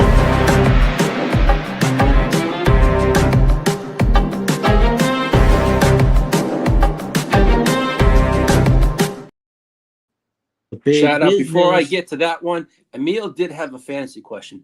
If Diggs goes to the Ravens, what happens to Bateman? If Diggs goes to no, the say Ravens. That again. If Diggs goes to the Ravens, what happens to Bateman? That's Emil's question. Baker, as in the receiver. No. If Diggs, if Stephon Diggs goes to the Ravens. Yeah, but why would that affect Baker? No, not Baker. Bateman. Yeah, you kept saying Baker every time. I was so confused. I didn't know what was happening. I was like Baker Mayfield. Bateman's paid, and Bateman is truly a field stretcher. If you ask me, he's just a giant field stretcher, and he makes big plays down the field because you're gonna suck up everybody's paws to try to stop the run 9 times out of 10. So he'll burn a single coverage. Yeah, they're not Diggs, the same player. I think Diggs kind of affects Zay Flowers. In that aspect, because they might push Zay to the outside more often than not, because Zay is the guy they move around the formation. You know what I'm saying? Yeah. Zay's the guy they've hit off with like some yak type shit. And like Diggs, but see, here's the thing though, Diggs might just be a possessional guy, red zone guy. I mean, if he comes in and they're only paying him $10 million, that could say a lot too, like of how much they're probably going to use him compared to, I mean, all those new guys they drafted, they're there goes those guys, right? And like Bateman, he has his own solidified role, and I think Zay and the tight ends. See, here's another thing I just thought of to cut my own self off. I don't even know what to expect with like who's the offensive coordinator. Like I mean, the only thing I think that we could really expect is that they're going to run the ball like hell with Henry and with Lamar. You know what I mean? It's kind of hard to determine what they're going to do here. You know what I mean?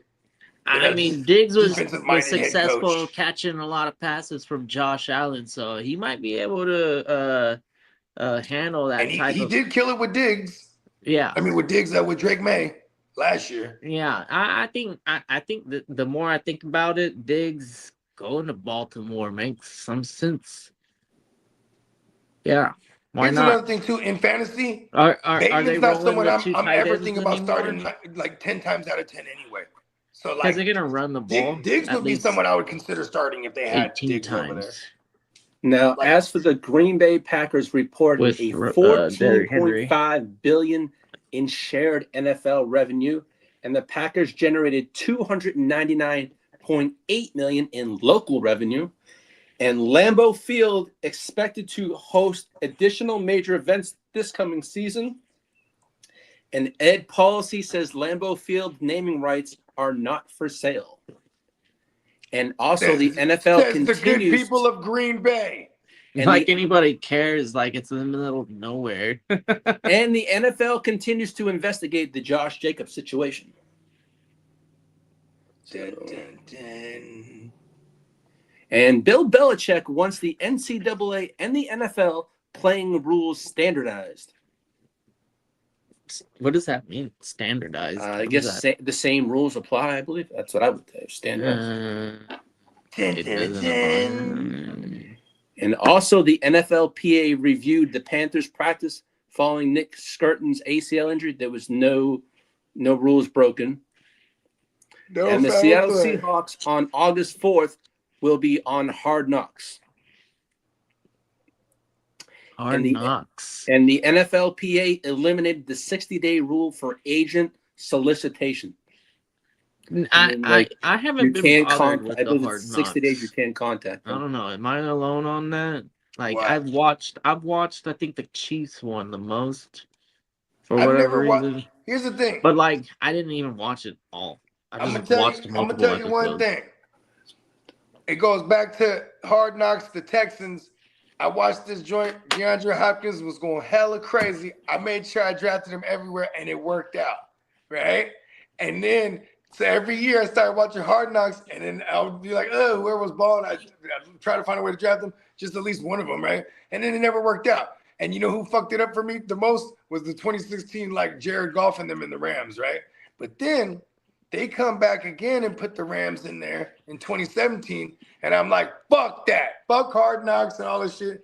And then that was probably the year I should have watched it because then I probably would have been heavy on Todd Gurley. You know what I mean? Oh, yeah, Todd Gurley. Yeah, because then everyone was like, Todd Gurley was like the talk of like Hard Knocks that year. And he went crazy for like 3 years straight. Yeah. Eventually in Well, 17, he had 18, a 19. lengthy career. He had a very At the- short-lived career. Him and David Johnson. Like him and Well, I David think Johnson. in running they were back, like- I think in running back lifespans, that was actually a pretty there was some longevity to being good for that long. Like Gurley was pretty good for look at 2016. at least Look at 2016, backup. bro. We had Zeke, we had Gurley, and we had David Johnson. Those three went crazy. But by the time we got to 2020, a little bit different. we got to 2020, it was only Zeke. And I think by 22, Zeke was already fell off. So Zeke really went the distance with the amount of workload he was getting, all things considered, being a 2016 guy. 2017, we had CMC from Fournette, yeah, there you go. Kamara. Names like that. I feel like Gurley had like just as long of a career and then possessed the elite, whereas those other guys didn't necessarily Gurley was achieve that Gurley elite. I think Gurley had a thou wow in 16. Gurley, you're right. Gurley wasn't a 2016 guy. Gurley was a 2015 guy. My bad. So Gurley did his thing. Because he was injured to start his rookie year. I think he only played like 8 games. He did his thing 9. for a minute. But then I can go look and in at it. 16 he flashed here and there, but 17 is when they got Sean McVay there and he went crazy in his third year. Yeah, so damn, who else? Oh, it was Jordan Howard was the other 2016 guy. It was Zeke, fucking David Johnson, Jordan Howard. Another one that was good for Bow Wow for a long time was Fred Jackson. Played football and the reason why he was always at Bow Wow because he was sharing with CJ Spiller. Yeah, you're right. 2015. So that's a pretty nice career for what he went. 2015 out to 19 basically being serviceable in for whatever. In 2020 he played for the Falcons and it wasn't. He fell into the end zone like 4 or 5 times, I would imagine. But he was whack on the ground. It was a bad team. He has a career of over 67 touchdowns total, 88 games, 1,460 rushing yards. And he did that all on an arthritic knee from coming out of college, which is kind of amazing if you think about it. He was the first that was his over. knock. That he had like these surgically repaired knees and he had like arthritis in his knees and he was young and he got bone on bone with their paws. He was the 2017 AP Offensive Player of the Year, Rookie of the Year in 2015. He got Rookie of the Year. He did. How many games did he play? Like 9?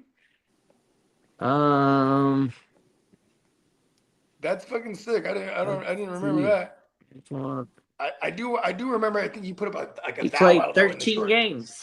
Oh, he started okay. He 12 played of 13 them, games, and he got 1,100.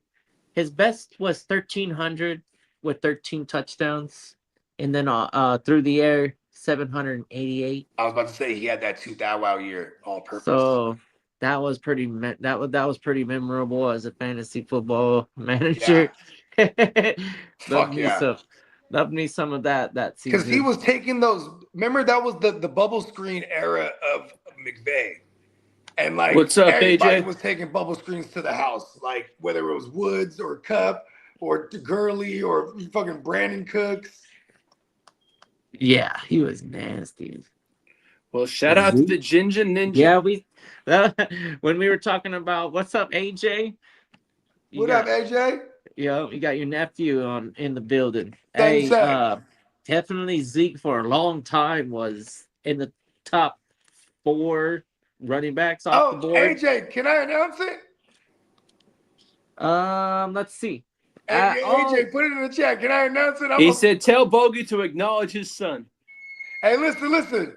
I want to acknowledge my future grandson too, man. AJ's gonna be a dad, man. I love you, son.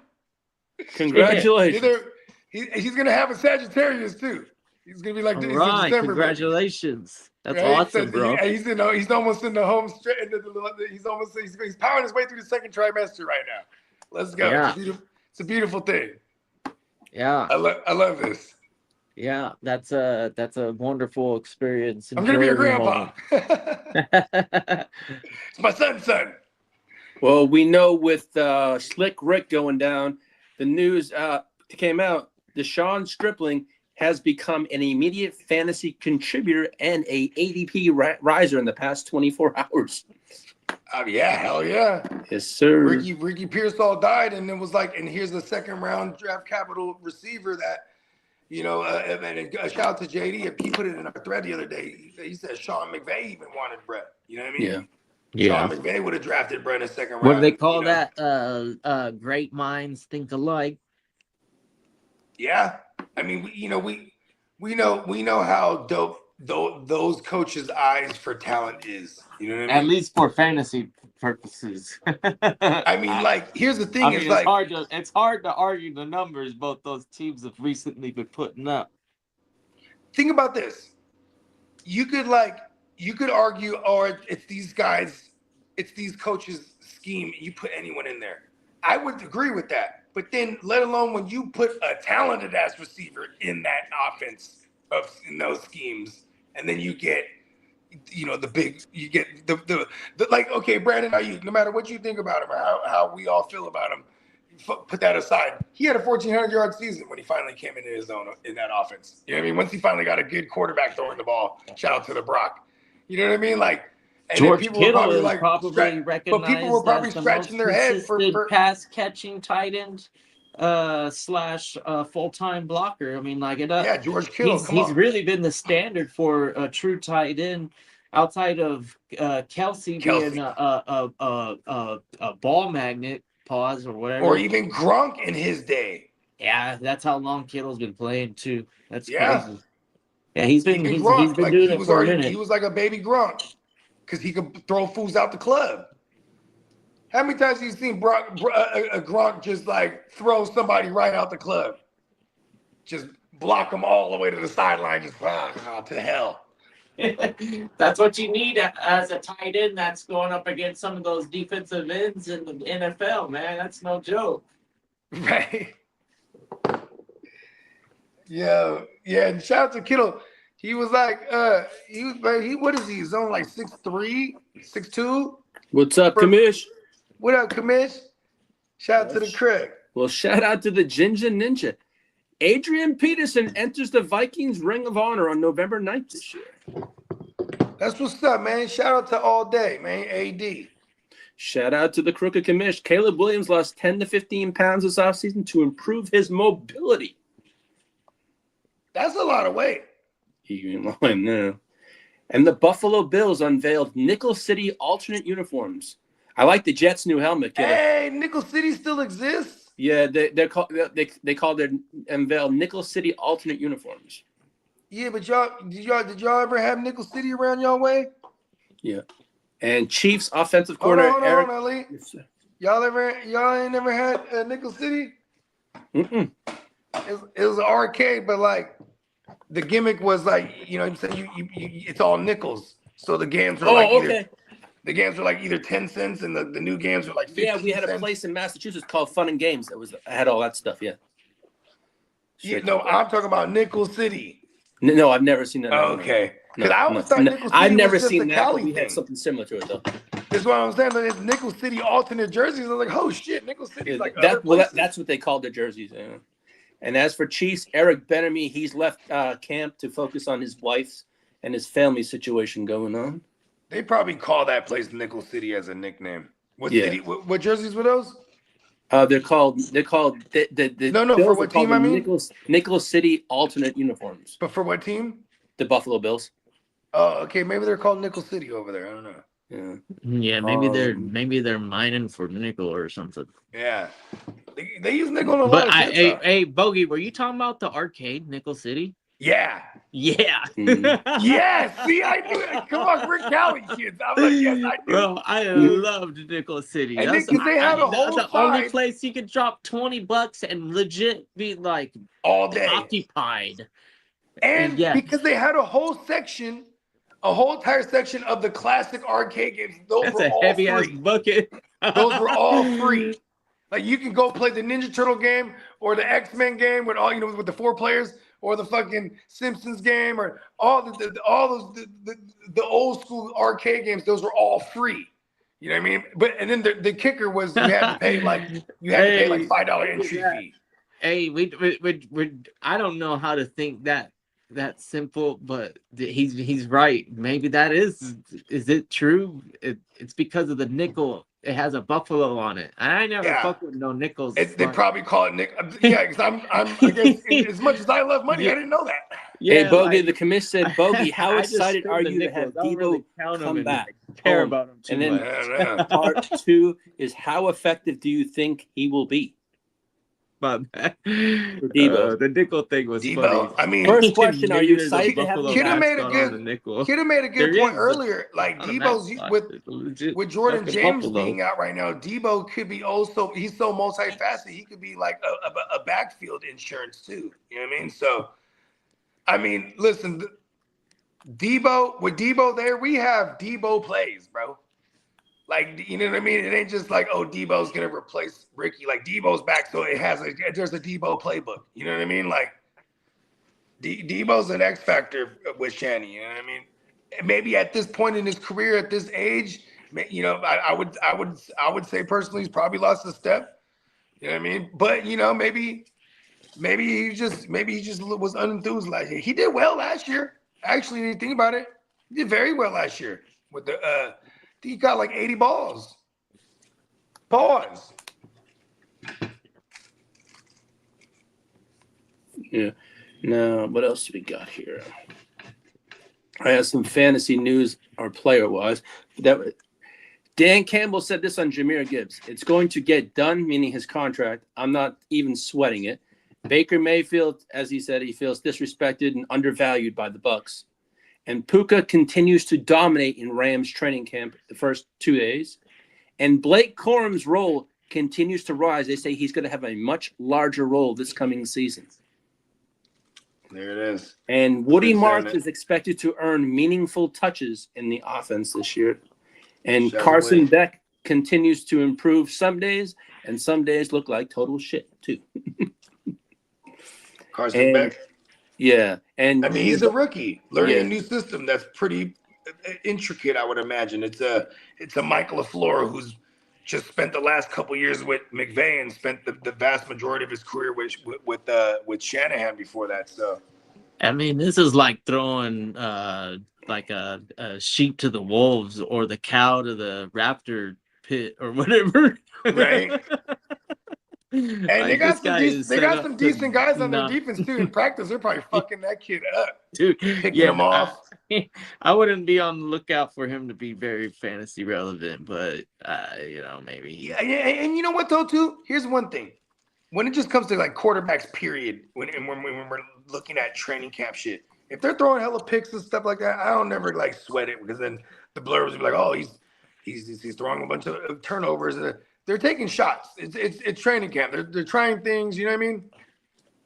Like, you know what I'm saying? I don't never really buy too much into it. But yeah, Carson Beck, he is a rookie, and I don't really expect too much. So Now, this last piece of news is Devon A-Chain said this. He believes Miami's offense will be run heavy, boosting his fantasy outlook. Well, yeah. You know what else is going to get boosted up? That stacked box percentage. Exactly. Hey, good for that kid, though, because here's the thing. Is like, man, if we can get him at a value, that would be dope. People are going to, he gets drafted so fucking high where it doesn't mitigate any of the risk. But, like, as long as he doesn't lose statistically, he's one of the more likely home run hitters of the week. So, yeah. I mean, if you stack a box and you get through that shit somehow, boom, you're gone. No one's stopping you. Also, the Rams have adjusted Matthew Stafford on a lighter practice schedule, just like they did with Justin Herbert. He's going to get a day off here and there and just have lighter schedules. Why did Justin Herbert get in that conversation right now? Because they did exactly the same thing with Herbert. But see, it makes sense for Stafford because his age. A very old man considering in football. Who knows? But also, Mason Rudolph opens camp as the Steelers' QB2. And the Vikings are saying players will not influence the QB decision for the over there with Minnesota. So on that note, and also Tony Romo is on leave after his issue with the CBS put him on leave, and J.J. Watt is going to take his place along with Jim Nantz and Tracy Wolfson for now until everything is cleared up. Well, does that mean that's all but guaranteed, or is that? All I know is he has like $70 million left on his contract. When are we start? Pretty soon, huh? Because of the next week is the Hall of Fame game. Yeah, I think it's the 4th, I believe. And they hired the A team for a preseason as well, outside of the prime times, if there is any. J.J. Watt is going to cover for Romo, right? Yeah, J.J. Watt. Yeah, CBS is doing the Hall of Fame game. I guess so. J.J. Watt, listen, he's like watching paint dry. Yeah, I'm not too excited about that as a replacement. Like Romo's like charismatic, dynamic to, the J.J. Watt's real serial. Like he's real serious, like a motherfucker. He's serial as a motherfucker. And also offensive coordinator Grant Udisky. Or I guess he's the Jaguars. He's going to call their preseason plays, I guess, to get him exposure in the coaching world. And Nathaniel Hackett praises the Arizona running back room. And the Cowboys hired Will Grier as an offensive assistant. So. Look at Will Grier. He's trying to follow in the footsteps of a Kellen Moore. That's a up and down journey. Well, at one point, Kellen Moore was the backup to the backup to Dak. Kellen Moore was sitting behind a butt fumble because butt fumble was still in the game as Dak's backup, right? And then Kellen Moore, as the backup, was also like at the time like an assistant to fucking what's his name, Jason Garrett, and then. Eventually, boom, they're like, all right, you're not a QB anymore. You're going to be the fucking OC assistant. And then he became the OC. In the first year, they wouldn't let him call the plays. Then that first year they let him call the plays was 2019. We saw Dak go crazy. He threw for like 4,900. The commish says the Hall of Fame game is Thursday. This Thursday. Yep. Let's go. Playmaker watch party's back. Oh, fuck yeah. I'm excited, man. Fuck, we went through a whole season without doing any gimmick episodes yet. Is week 1 going to be the most interesting preseason game?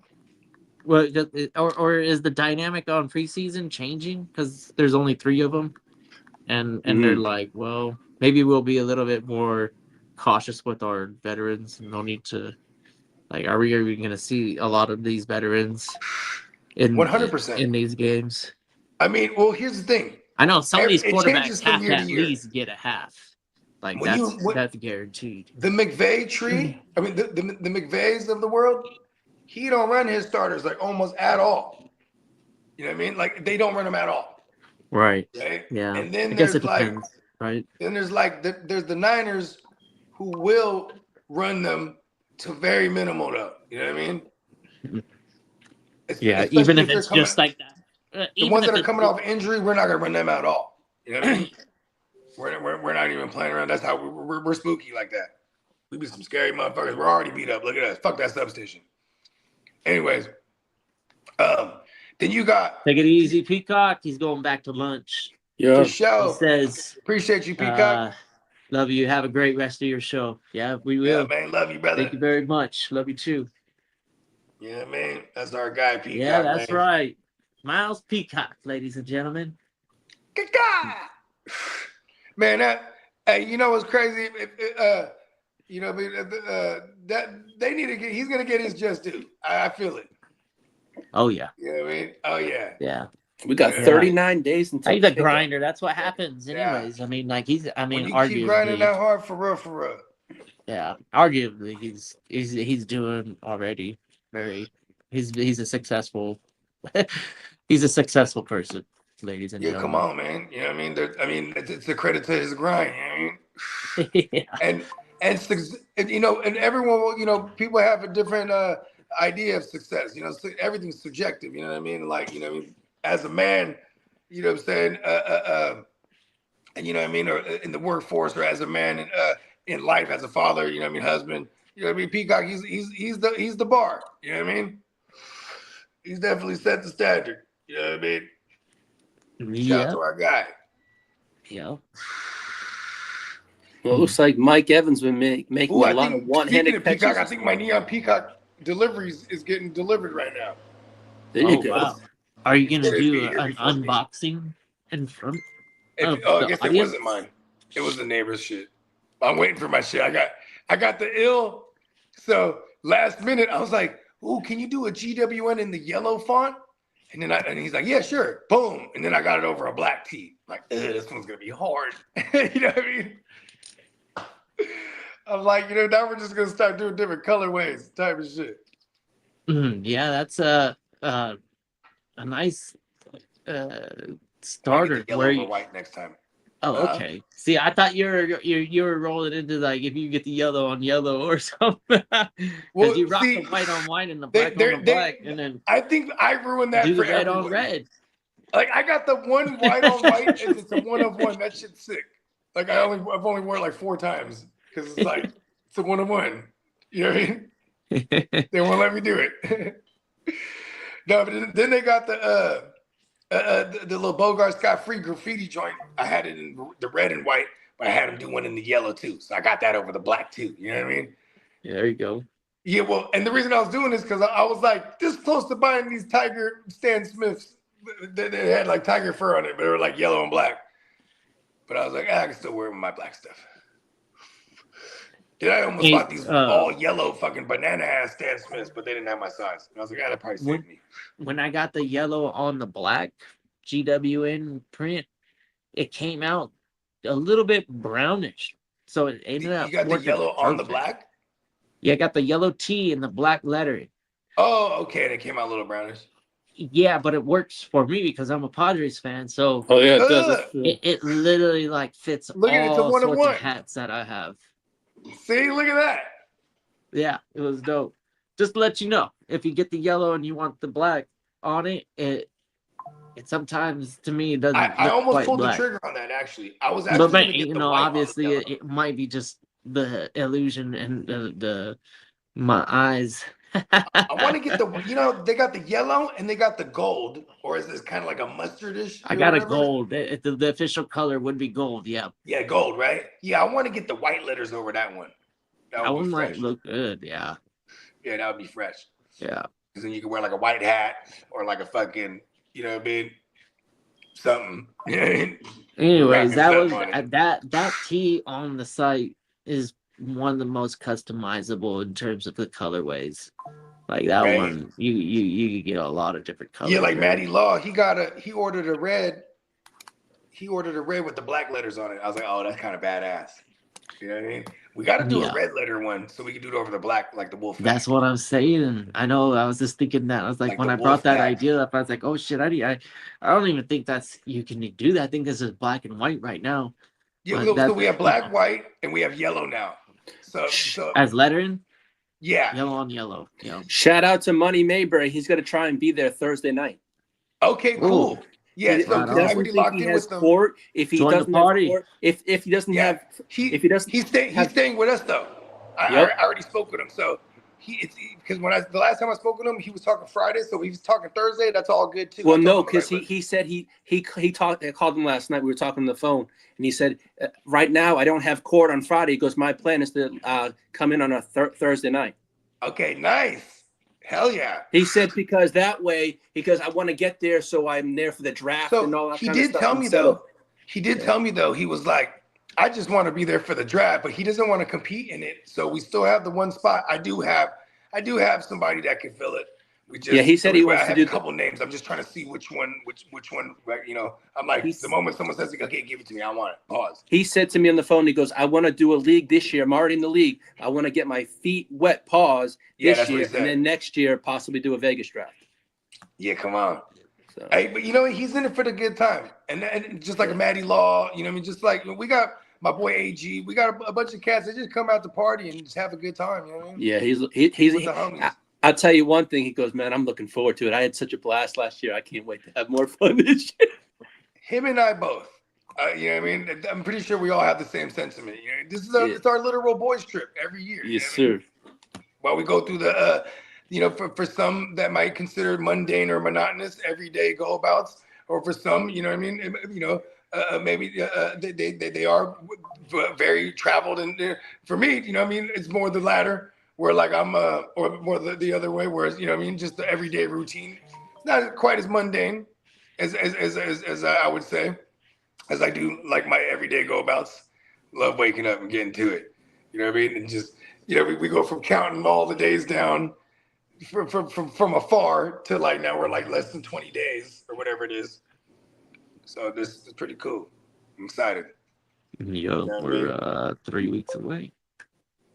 Yeah. Oh, okay. Word. So we're about 21 days. Because Friday is the draft. Yeah. Bruh. It's going down. Yeah, draft is serious business. Also, we're not gonna do the sticker board and oh, we got one in the tuck. Steamboat. He's a man of the people, like all of us. So he was like, look, I'm gonna have a board on hand just in case if people don't want to do the digital board. He's like, I'm let it up to the people. Oh, we're gonna do both of them. Yeah, but that digital board is gonna be badass. I already know it. You know what I mean? Is it? What do you mean digital board? Is it actual hardware? No, so like we'll have the TVs up, right?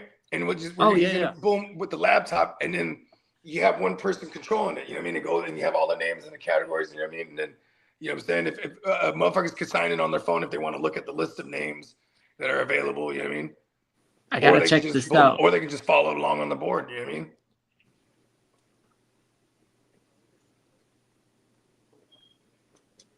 Cool. I gotta check it out.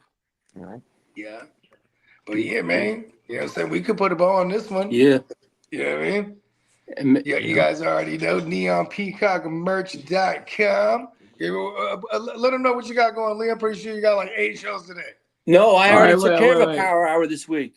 So let's see. This is all. This is news to some of the people in the league. This is just something that I'm bringing up because I just learned it too. And looks like Derek is real quick. Is it still no phone and paper and pencil pen only? Like, what does that mean? Like, we have to bring our own pen and pencil. Oh, I thought Diamond Joe was saying that tongue in cheek. No, he was he said it's up to you if you want to bring. I'm coming with everything in my phone this year. Oh, I mean, no, yeah. Bring your own weapons of mass destruction. You know what I mean? Okay. Yeah. So it's not going to be on a sleeper. What he meant to say. I have internet access. Diamond Joseph says you must come prepared. Yeah. Okay. Cool. Yeah. What he means ultimately is there's going to be no internet sleeper access, and I couldn't use my phone or something. I was like, God damn it! All right, this is gonna be weird, but I'll do it. Whatever. Let's get serious. No. What he means is there's not going to be a sleeper to the draft while we're going in real time like it was last year because everyone was doing that, and he didn't realize it was on, so he cut it off after he's like. Everyone be prepared. Like, you know what I mean? Is what he's saying. You know what I mean? Oh, I've been grinding. Doing that. So it's not I because mean, when we yeah, I had it know. when it was Yeah. going on the sleeper last year, and we're at a live draft. It was kind of defeating the purpose of like because everyone was just looking at it's like drafting, like doing a mock draft or not a mock draft, like doing a online draft, but we're just having to be in person type of shit. You know what I mean? So and the digital board is just the same thing as stickers and stuff, just minus stickers. You know what I mean? But he created the shit.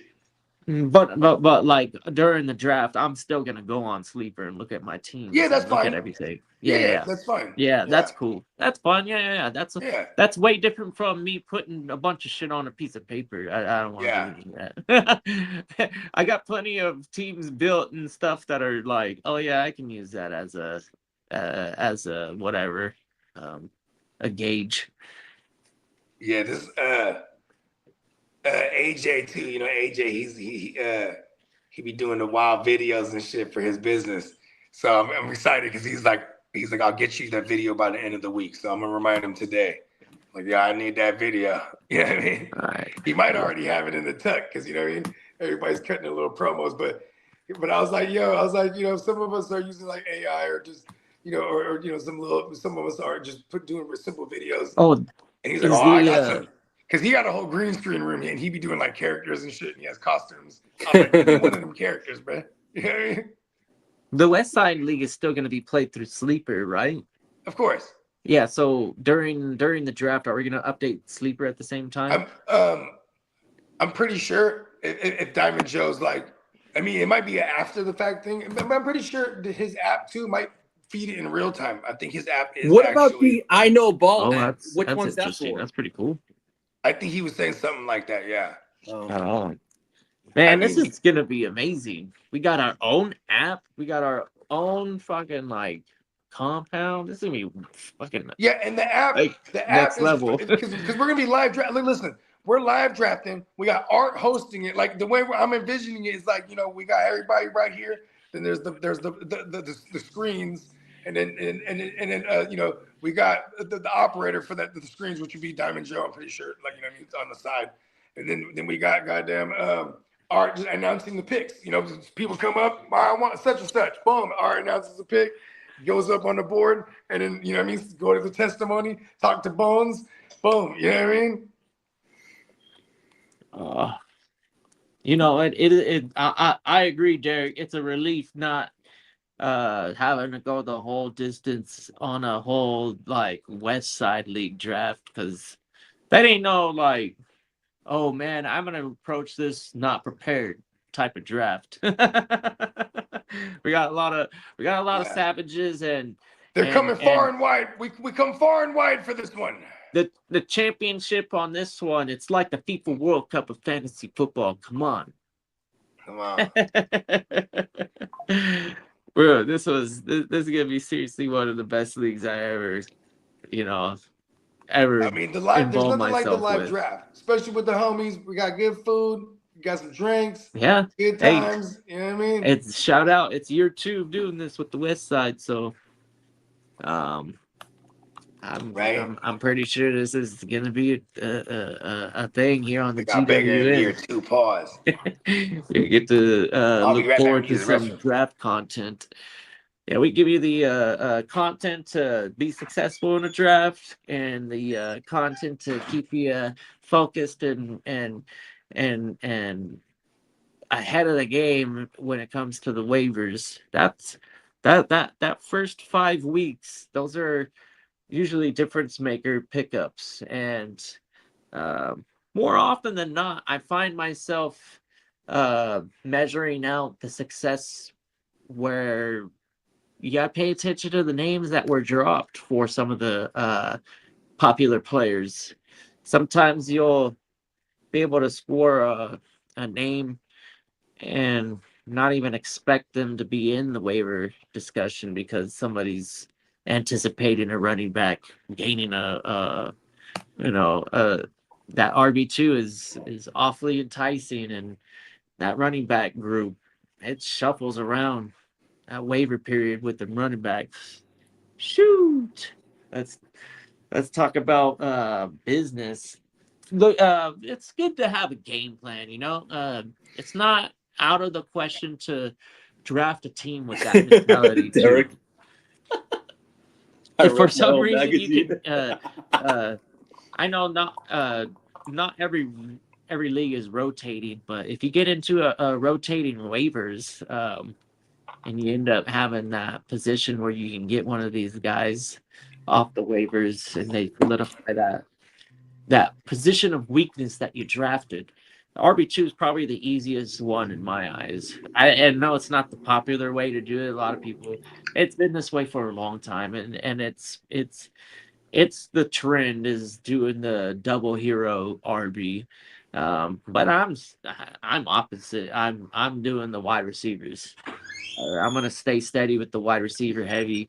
If I have a trio of wide receivers as my starting lineup, like especially if that's the requirement, which is a Yahoo setup, right? They give you 3, whereas in ESPN they gave you 2, and then but in Yahoo they gave you 3 out of the go.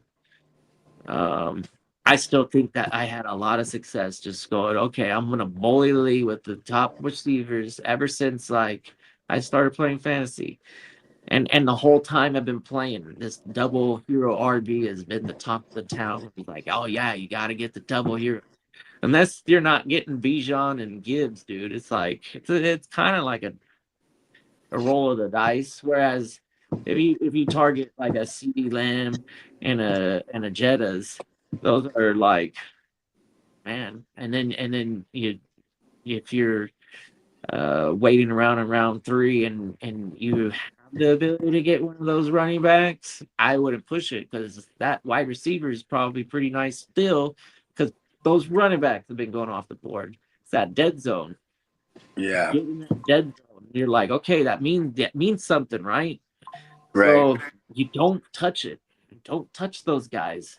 And then just play the game of waivers where opportunity strikes. It's the same thing over and over. Wide receivers, if you have 3 good wide receivers, you're probably rolling week to week as a steadier top end team in your league. You're gonna see those 2 running back teams blow up, no doubt about it. But on the steady Eddie freaking 3 wide receivers is pretty nasty, man. No matter what year it is. I know. I hate seeing the big name running backs because in redraft, I just will never have them. I just because I want to go receivers early. Maybe I'll change one day. Yeah, I don't know. Maybe. I mean, we've seen the success rate because you and I think alike in this. There's no going back. If I have the number 1 pick this year and it's a redraft, I probably am picking Gibbs. But I don't know. Jamar Chase is nice too. And you know what's crazy too is like if I keep arguing with this, like if say I have like a top 3 and I have a shot at Josh Allen and it's a super flex, like I almost just take Josh Allen. Yeah, quarterback, right? You know. Well, I'm just saying because like fuck every other quarterback, that's the only one I would take there. Quarterback is super easy to pick up points late in the draft. The consistency is impeccable. You know what I mean? Yeah, Allen is definitely an outlier in quarterbacks. I think he's in his own tier. Consistency, right? When it comes to fantasy, yeah. Yeah, he's nice. Nice early round pick in a super flex. I mean, 9 times out of 10, a lot of the times that first round. 9 times out of 10, I still go like Jamar Chase or Puka or you know what I mean. Whoever's my favorite receiver available there. You know what I mean? Yeah. Because then I'll tell myself, oh, I can just wait on the Goffles of the world, or God forbid the Sam Darnolds, or you know what I mean. Like there's just when it's easy to get off the Josh Allen idea early, but it's just it's the most consistent thing you could do. We have like 6 years of this now. You know what I mean? It is pretty wild to see those types of numbers being put up. Yeah. And realize he actually had like a down year for passing wise this past year. Yeah, but in your fantasy league, he's still finishing at the top 2 or something like that of his position. And a lot of times he finishes top 2, he's not 2. You know what I mean? He's 1. Yeah, there you go. Overall, like the running backs have been hitting. They've been showcasing the draw of why Gibbs and Bijan this year are kind of like 1 and 2 in any order. But McCaffrey, the hype is probably real because his ADP is slipped. Like, I don't think he's inside the top 7. Listen, I love that. Yeah. That's where I would go. That's where I would go running back too. Running like, back if I'm in 8. the back, If I'm in the middle, McCaffrey at the 8. Yeah, like if say I missed out on those receivers, like see, it's gonna like I would take McCaffrey over Jefferson. I would take McCaffrey over, Taylor. I would take McCaffrey over because I'm not scared of the risk, right? Because the upside is way too rewarding. You know what I mean? But then there's also like what's Brad's name? Like say like I'm in like McBride, right? That's another one like where I see people like McBride and CMC they're going to the back of these first rounds on the 1-2 turnaround, and like I'm not mad at anyone for taking McBride there either. Positional dominance at a fun, you know what I mean? Then even in the 2-3 turnaround, you have a little discounted version of a high end with Brock Bowers, right? Because then that's another thing too is like those guys aren't going to be any kind of discount this year. No, they're not going discounted. No, fuck no. Like you got to pay up in those top 3 to get them motherfuckers for sure. I wonder if it'll set a trend in a lot of drafts, and all of a sudden you'll see like Tyler Warren off the board, and you're like, whoa, what's going on with the tight ends? All of a sudden, and then all of a sudden more tight ends start falling. You're like, oh no, shit, do I jump and get a tight end? But I don't know. At that point, I just stay with the game plan. Get the fucking the bums. Yep. I'll target all the flyers. Let the positional advantage in your I'll just draft. take Dalton Schultz and be like, fuck it. Yeah, that's an optimal. I'll just take Dalton Schultz with my last pick. But I'm not mad at taking McBride or Bowers. I think they're respectable assets that they probably are valuable enough to pay off for their draft. But and I say that not lightly because these guys are capable of like 1,400 through the air and all sorts of touchdowns. So that's a great season. There's not a lot of receivers doing that. You know what I mean? And having that positional advantage is why a lot of Kelsey owners had championships. Yeah.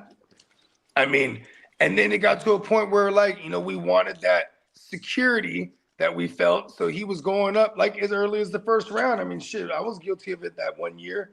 And then that shit fucked me because he got hurt. Otherwise, it would have been just one of the safest picks you could make. I mean, that's the thing, too. We run the risk of any of these players getting hurt. It's not in our control, any of this, at the end of the day. But, you know what I'm saying? CMC, definitely a value. There's people that are scared of him. This is what I hate. We live in Niner country, even at the West Side League. So there might be somebody who unnecessarily pulls him up. Like, you know what I mean? Yeah. There might be somebody like top 3 and goes, fucking CMC, and like, there goes, you know what I mean? But here's the thing. I feel like CMC, anything outside of the top 5, 6 even, CMC is a value. Yeah. Because if he doesn't die, he's finishing top 3, and he's not 3. You know what I mean? Do you take him over CeeDee Lamb? I would take him over CeeDee Lamb because I'm going to get receptions out of CMC too. You know what I mean? Like that's probably the only reason I would even consider him like a running back period is because he's going to catch a ton of balls. Pause. Like so is Gibbs and Bijan. That's why they're up there, right? So this is the other version of it. The old, you know what I mean? But he's just people are scared of him because of the injuries. Yeah, and then the age because he is on the other side of 30 this season, so it's a fact. It's a little bit different feeling as somebody that likes to acquire and flip a Christian McCaffrey. I know I'll still be on the same game. I think if I see him sitting there at the 8, which might not happen in every league, but some of these leagues, I bet you'll find him there, and I would probably be smashing that buy button or whatever it is saying, Shout out to my guy Smokey, right? So Smokey, when we were chilling, it's so tight because we were chilling and we're doing a mock draft. It's so funny because he already knows the order of his draft. I was like, fuck it, let's just run a mock. Because he was like asking me some questions. And we're just laughing like, look at us, bro. We're doing some fucking fantasy shit. Like just the same thing we always did, but now we're finally kicking it. But anyways. Are you being honest with yourself? I think Joe brings up a nice point. What, Diamond Joe?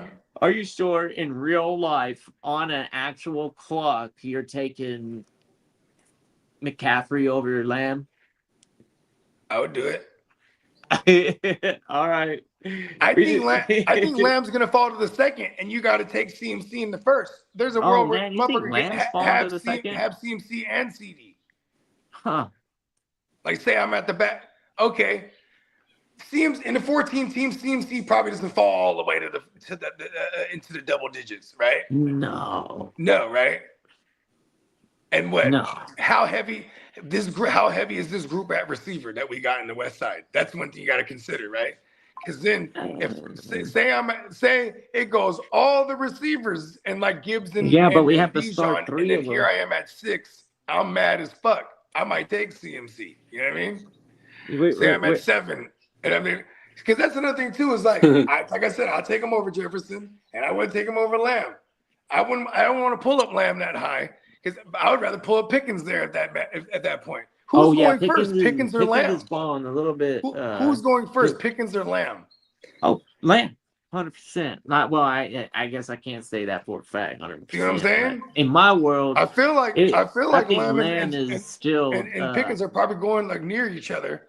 Lamb is capable of doing WR1 overall stuff, whereas Pickens is Same here, Diamond Joe. Yeah, I think Lamb is pretty talented. Like speaking from what I've seen, I think he's just better than Pickens. But I think so. And I don't put a bow on any of Lamb's seasons currently. I think he still has a career year in him. Who gets drafted first, Lamb or Jefferson? Jefferson or Lamb. Depends on how many Cowboys fans are in the building. No, but yeah, Jettas really have a tainted. But some people also like to believe that Kyler has something in him, and I'm not one of those guys. Hey, it's crazy. I made one mistake in fantasy recently, and it was drafting Kyler Murray. When we were doing a mock the other day, running backs do go hella heavy too. Hella crazy. Because people just chased last year. Running backs did well. Like, okay, cool. You know what I mean? So I'm eager to see what this group is going to be, what it's going to look like this year.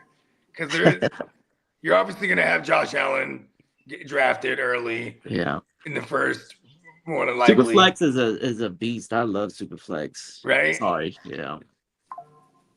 I mean, we probably are going to get a minimum of 4 quarterbacks in the first round, but these playmakers out there are pretty nice in the first round. It's gonna be the Stallion, Drake May, and Lamar and Burrow. Yeah, something like that. Here's the thing: is are people gonna be scared of Burrow? Is Burrow gonna fall? Yeah, but I feel people are scared. There's a lot of people one that are thing scared. he's got Jamar Chase and Chase Brown and T Higgins. And then a bunch of points to make up on the board because their defense is the trashiest in the fucking league. Yeah, it's not like Dexter Lawrence going to turn that whole entire defense around. No, it's going to take more than Dexter Lawrence. They just lost Stewart too, I think. We'll never see him. He'll just never get off the ground. Yeah, Chase Brown, he's going to get a lot of volume, but they're going to there's probably he's the only guy there. Yeah, he's gonna get a lot of touches. He's like better Tony Pasta. Yeah, hopefully. Cross our fingers. And Pasta had a good year too. He held Zeke in the win, and I mean that was in the last years of Zeke, but Pasta showed he could actually be a good runner too. Because I always thought he was he complimented Zeke right there for a minute. Nice. I was like, whoa, Pollard's a guy. I was like, okay. Yeah, he had the Cowboy fans talking about we need to get rid of Zeke. Pollard's the guy. Yeah, exactly. That was the talk. I was anti Tony Poster for a little while there. I like the kid's grit.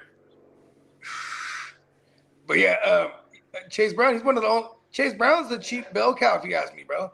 If he's really going to get all of it, right? Like I expect, he's the cheap bell cow because people spent up last year. Now he's going a little cheaper range wise.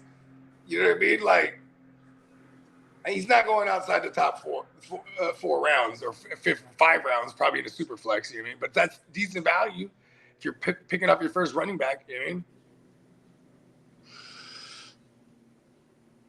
But that's Kyron's a solid approach. Kyron's probably going to continue to fall because of all the Blake Corum hype, and then Blake Corum's going to rise because of it. This is the fun time of the year when training camp comes in because it fucking makes all the ADP start going a little wonky and shit. I like it. Yeah, you saw a lot of league mates putting him up on the block recently. I seen some Blake Corum up there. I was like, oh, okay, well, you're trying to sell high. I know you're trying to sell high right now. I ain't no ignorant. But I'm trying to buy low. Yeah, exactly. Derek, you ain't lying. I'm looking forward to it, man. But I ain't focusing in on a RB like that with a receiver that actually has a solid role for the future of Blake Corum. I'd still be determined, right?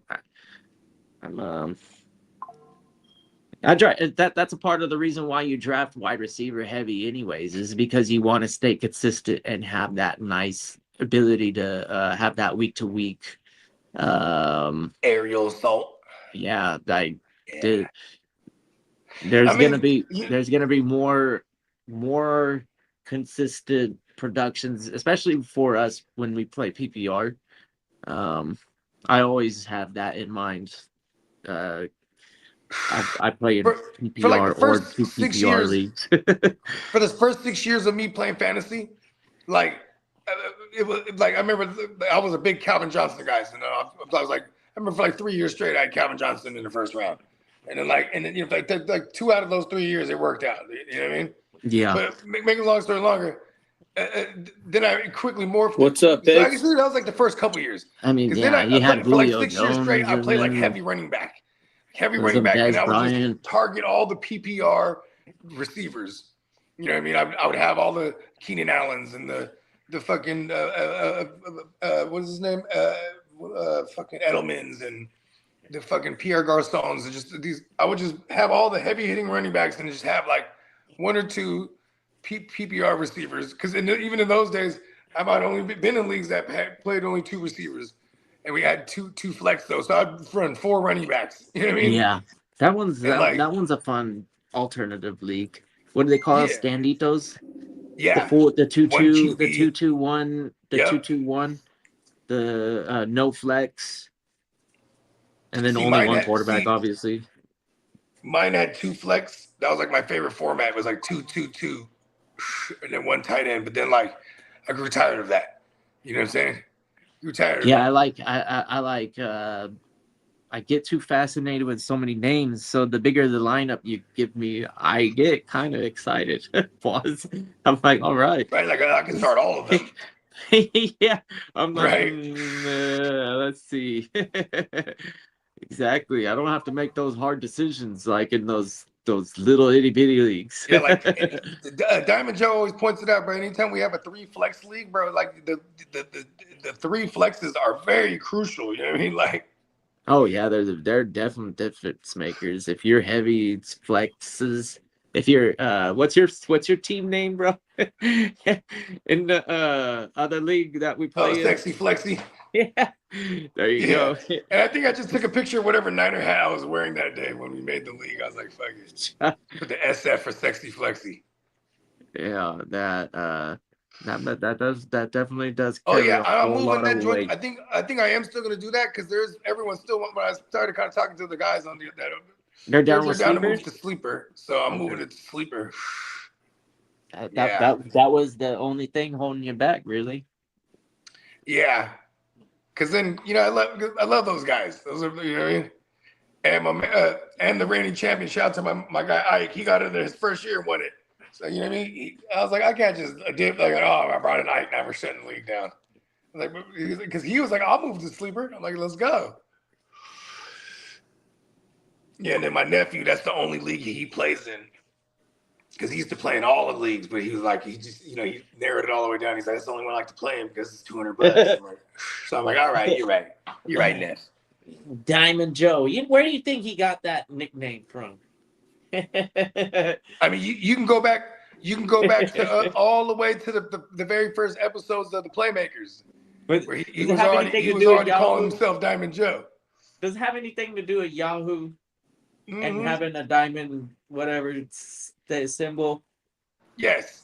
Yeah, he's a multi-time diamond award winner. Here he goes. He says another one bites the dust. He's like, if anybody's gonna simp on the Yahoo, it's gonna be Diamond Joe. I mean, there was a lot of half that league refused to play in any other league, but now now a couple of them are like, yeah, I'll play. So if I have to find some spots, it'll be easier for sleeper. Like, because even Clock was like, I'll play in the TFL. Because like, the TFL and the SBI, they were like the same thing, but just one was on Yahoo and one was on sleeper. And then Clock, he was the reigning champ, and then we shut that league down. So technically, we could merge the two worlds. He says it's because of his greatness, which he represents. The diamond greatness. You know what I mean? Yeah. Come on. Hey, that he put on a show for sure. They'll make diamond statues out of him. That'll be a memorable draft. I'll remember that one. Even though I wasn't drafting in that East Side League, that was still fun to Every witness. once in that motherfucker, there was posters of him everywhere. Autographed, personalized. I'm a humble diamond bullshit. There's diamonds all over the place. You'll humbly wait your turn. I was so angry. I had to go win it. Yeah. So fucking wait angry. your turn. That's what they said. They didn't let you get it that easy. I had to start the Fedora. The Fedora era was in full effect. We're like, fuck it. The reigning champion in the East Side League, he adorned the pink fedora. He looked at all of them on the late. They were all laid out on the bed. I was like, "Yeah, go choose one." And then like him and Bell Cow, and they were in the mirror trying different ones on. And then he's like, this is the one right here. Rowdy left with the pink joint. Shout out to him. But then he brought it back though. Yeah, I mean, some guys could pull it off. Some refuse. Well, see, here's the thing. In Vegas, Vegas is the place. Yeah. Like I was shopping for like the loudest polos I could find, and I found this camo joint. I was like, oh, never mind. That's wartime bogey. You know what I mean? I've had pinks. I've had pink in the actual the Vegas the Vegas shirt is a good example. Yep. Right. But I don't think I ever had a pink shirt. Not saying there's anything wrong with it, but I don't think I'm pulling off the pink. I've never done the pink either, but I've done the salmon, which you know what I mean, and I've done that's an offshoot, yeah. And I've done peach, but I'm a big purple guy. For years I had a purple section in my closet, but I don't know but they're all the same thing. It was all purple button ups and purple polos, and you know what I mean. I don't know what it is about that color, but they say that's the royal color. Is purple is a royal Peacock, color? He got the new premium site like that. I hit up Peacock. I was like, I just ordered the Batman joint. I was like, we need to do a Joker design so I can order on a purple shirt. And he's like, ooh, let's do that as the first. So he has like a few Joker designs up on the new premium site. I got to order one. Get me in the purple. You know what I mean? Get me in the purple, B. With the Joker joint? What? He's an all-time villain. Like he's up there with Vader, hands down. Like that's probably. I'm kind of on my Batman hype. I seen this one. I can't remember where I was at, but I seen this one. I was somewhere, but I was like, this is hard. Joker. If Batman had to fight Joker in every situation, I wouldn't be mad at it. And for a long time, that's what the cartoon was like. I felt like. Yeah, I mean, And then occasionally somebody else would step in, and then like Joker would be like chilling in the Bahamas or something. And you would think, right? You would think Arkham Asylum, right? Probably not the best security there. You know what I mean? Because Batman, he'll foil Joker's plans once again. Damn it, Batsy. And then he'll whoop him up, break all his bones, but he won't kill him. Goes to Arkham, he heals up, and then at one point, he's going to make his escape. People are going to die. A lot of people, if you think about it, a lot of people. That's true. People died, and you can say it's on Joker's hands, but Batman ain't killing him and wouldn't. Yeah, and they couldn't contain him. That's right. He always broke out. He wasn't on vacation. He was in Arkham. He was in there plotting. He'll go somewhere. He'll go somewhere, shake someone down. Caught. That was the Joker's problem. He had got caught so many times. He wasn't even tripping. Yeah, he was always getting caught though. He's like, all right, I give up. Don't kill me, okay? I wonder if he had like a stash of suits. Right? Well, I got some. I just checked I'll have my new ID today. Nice. Oh. Yeah, I used expedited. Does it have a bunch of fancy futuristic stuff on it? No, I just got the same one I had last. I just had it expedited shipping. Oh, okay. The California one, every time I get a new one, I feel like they make it more futuristic. Yeah. Looks all like holography and shit. Yeah. That motherfucker, one day you can pull it out and just.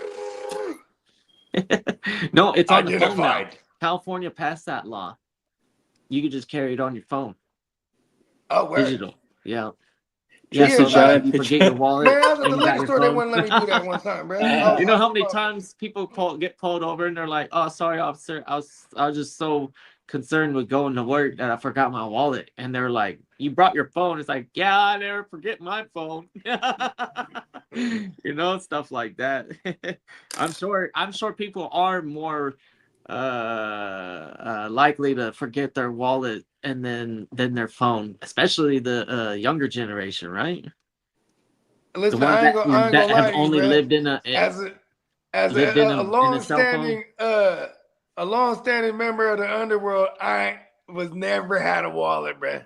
yeah. Big stacks, and just like if I need my ID, boom, put it in the jacket pocket or put it in my pocket. And when I was a wallet guy, this is what made me stop having wallets, because like I used to have nice wallets, and I'd lose that motherfucker. And then I stopped being a back pocket anything except for like my phone now. But that's the one thing though too. Is like no one like we're cyborgs these days, so we have our phone attached to us. Losing a phone is like a fucked up feeling. She's like, where's my phone? It's one of the fucking worst things. So does the wallet. I ain't gonna lie. I misplaced my wallet. Like Had to losing a wallet, fuck, all It your was a cards, fucking pain in the ass. all your cards, your ID, your license, all the shit in the wallet. Especially motherfuckers that if motherfuckers are stupid in their wallet, they got a piece of paper that has their codes on there because they don't remember, so they don't forget it or some shit. Somebody find your shit, like, oh shit, here you go. Yeah, someone at the DMV said, "Why don't you keep your ID on your phone?" I'm like, "No, why am I doing that shit?" I mean, you can take it. Man, the liquor store hated on me one time. Like, oh, you got your ID? I tried to show them a picture. I'm like, nah, we need a real. I'm like, but I guess they want to scan your ID for something. I don't know. Yeah. I'm 1984. You motherfucker, you. Give me my goddamn blunts. And they didn't give it to me. I had to fucking come back and shit. Yeah, that's kind of cool though. I'm trying to tell y'all. Mm-hmm. About that time, you guys want to close it up? Yeah, we could do it, man. We'll close that thing out. You already know NeonPeacockMerch.com. Hey, and also head on over. I see that Guchinni just posted a new video, so head on over and check out his stuff. Definitely check out all the exclusive content at the Heart to Start, man. Shout out to the fella. You know what I mean? Definitely gonna get y'all ready and geared up for this redraft season, because we are deep in redraft season. You know what I mean? So definitely tap in with the fella. And shout out to Heart to Start Kev over there too. You know what I mean? And the countdown to Vegas continues, baby. Let's go. You fellas have a wonderful weekend. Kitteh, Bogey, JD, and everyone out there, have a wonderful weekend. Yeah, that's right. Peace, y'all. Sure, everybody have a great weekend, man. Everybody be safe.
Scott! Yeah, let me quarterback this. We came a long way from throwing money in the mattress. I played a long game to get rich. They say the game is a bitch, but the bitch is the baddest. Bowie Scott Flame won't change my name like I'm Cassius. Keep flame cause I'm cautious. I'll burn you to ashes. Double cross the bosses and get hit with the ratchet. Can't fuck with suckers, that shit is contagious.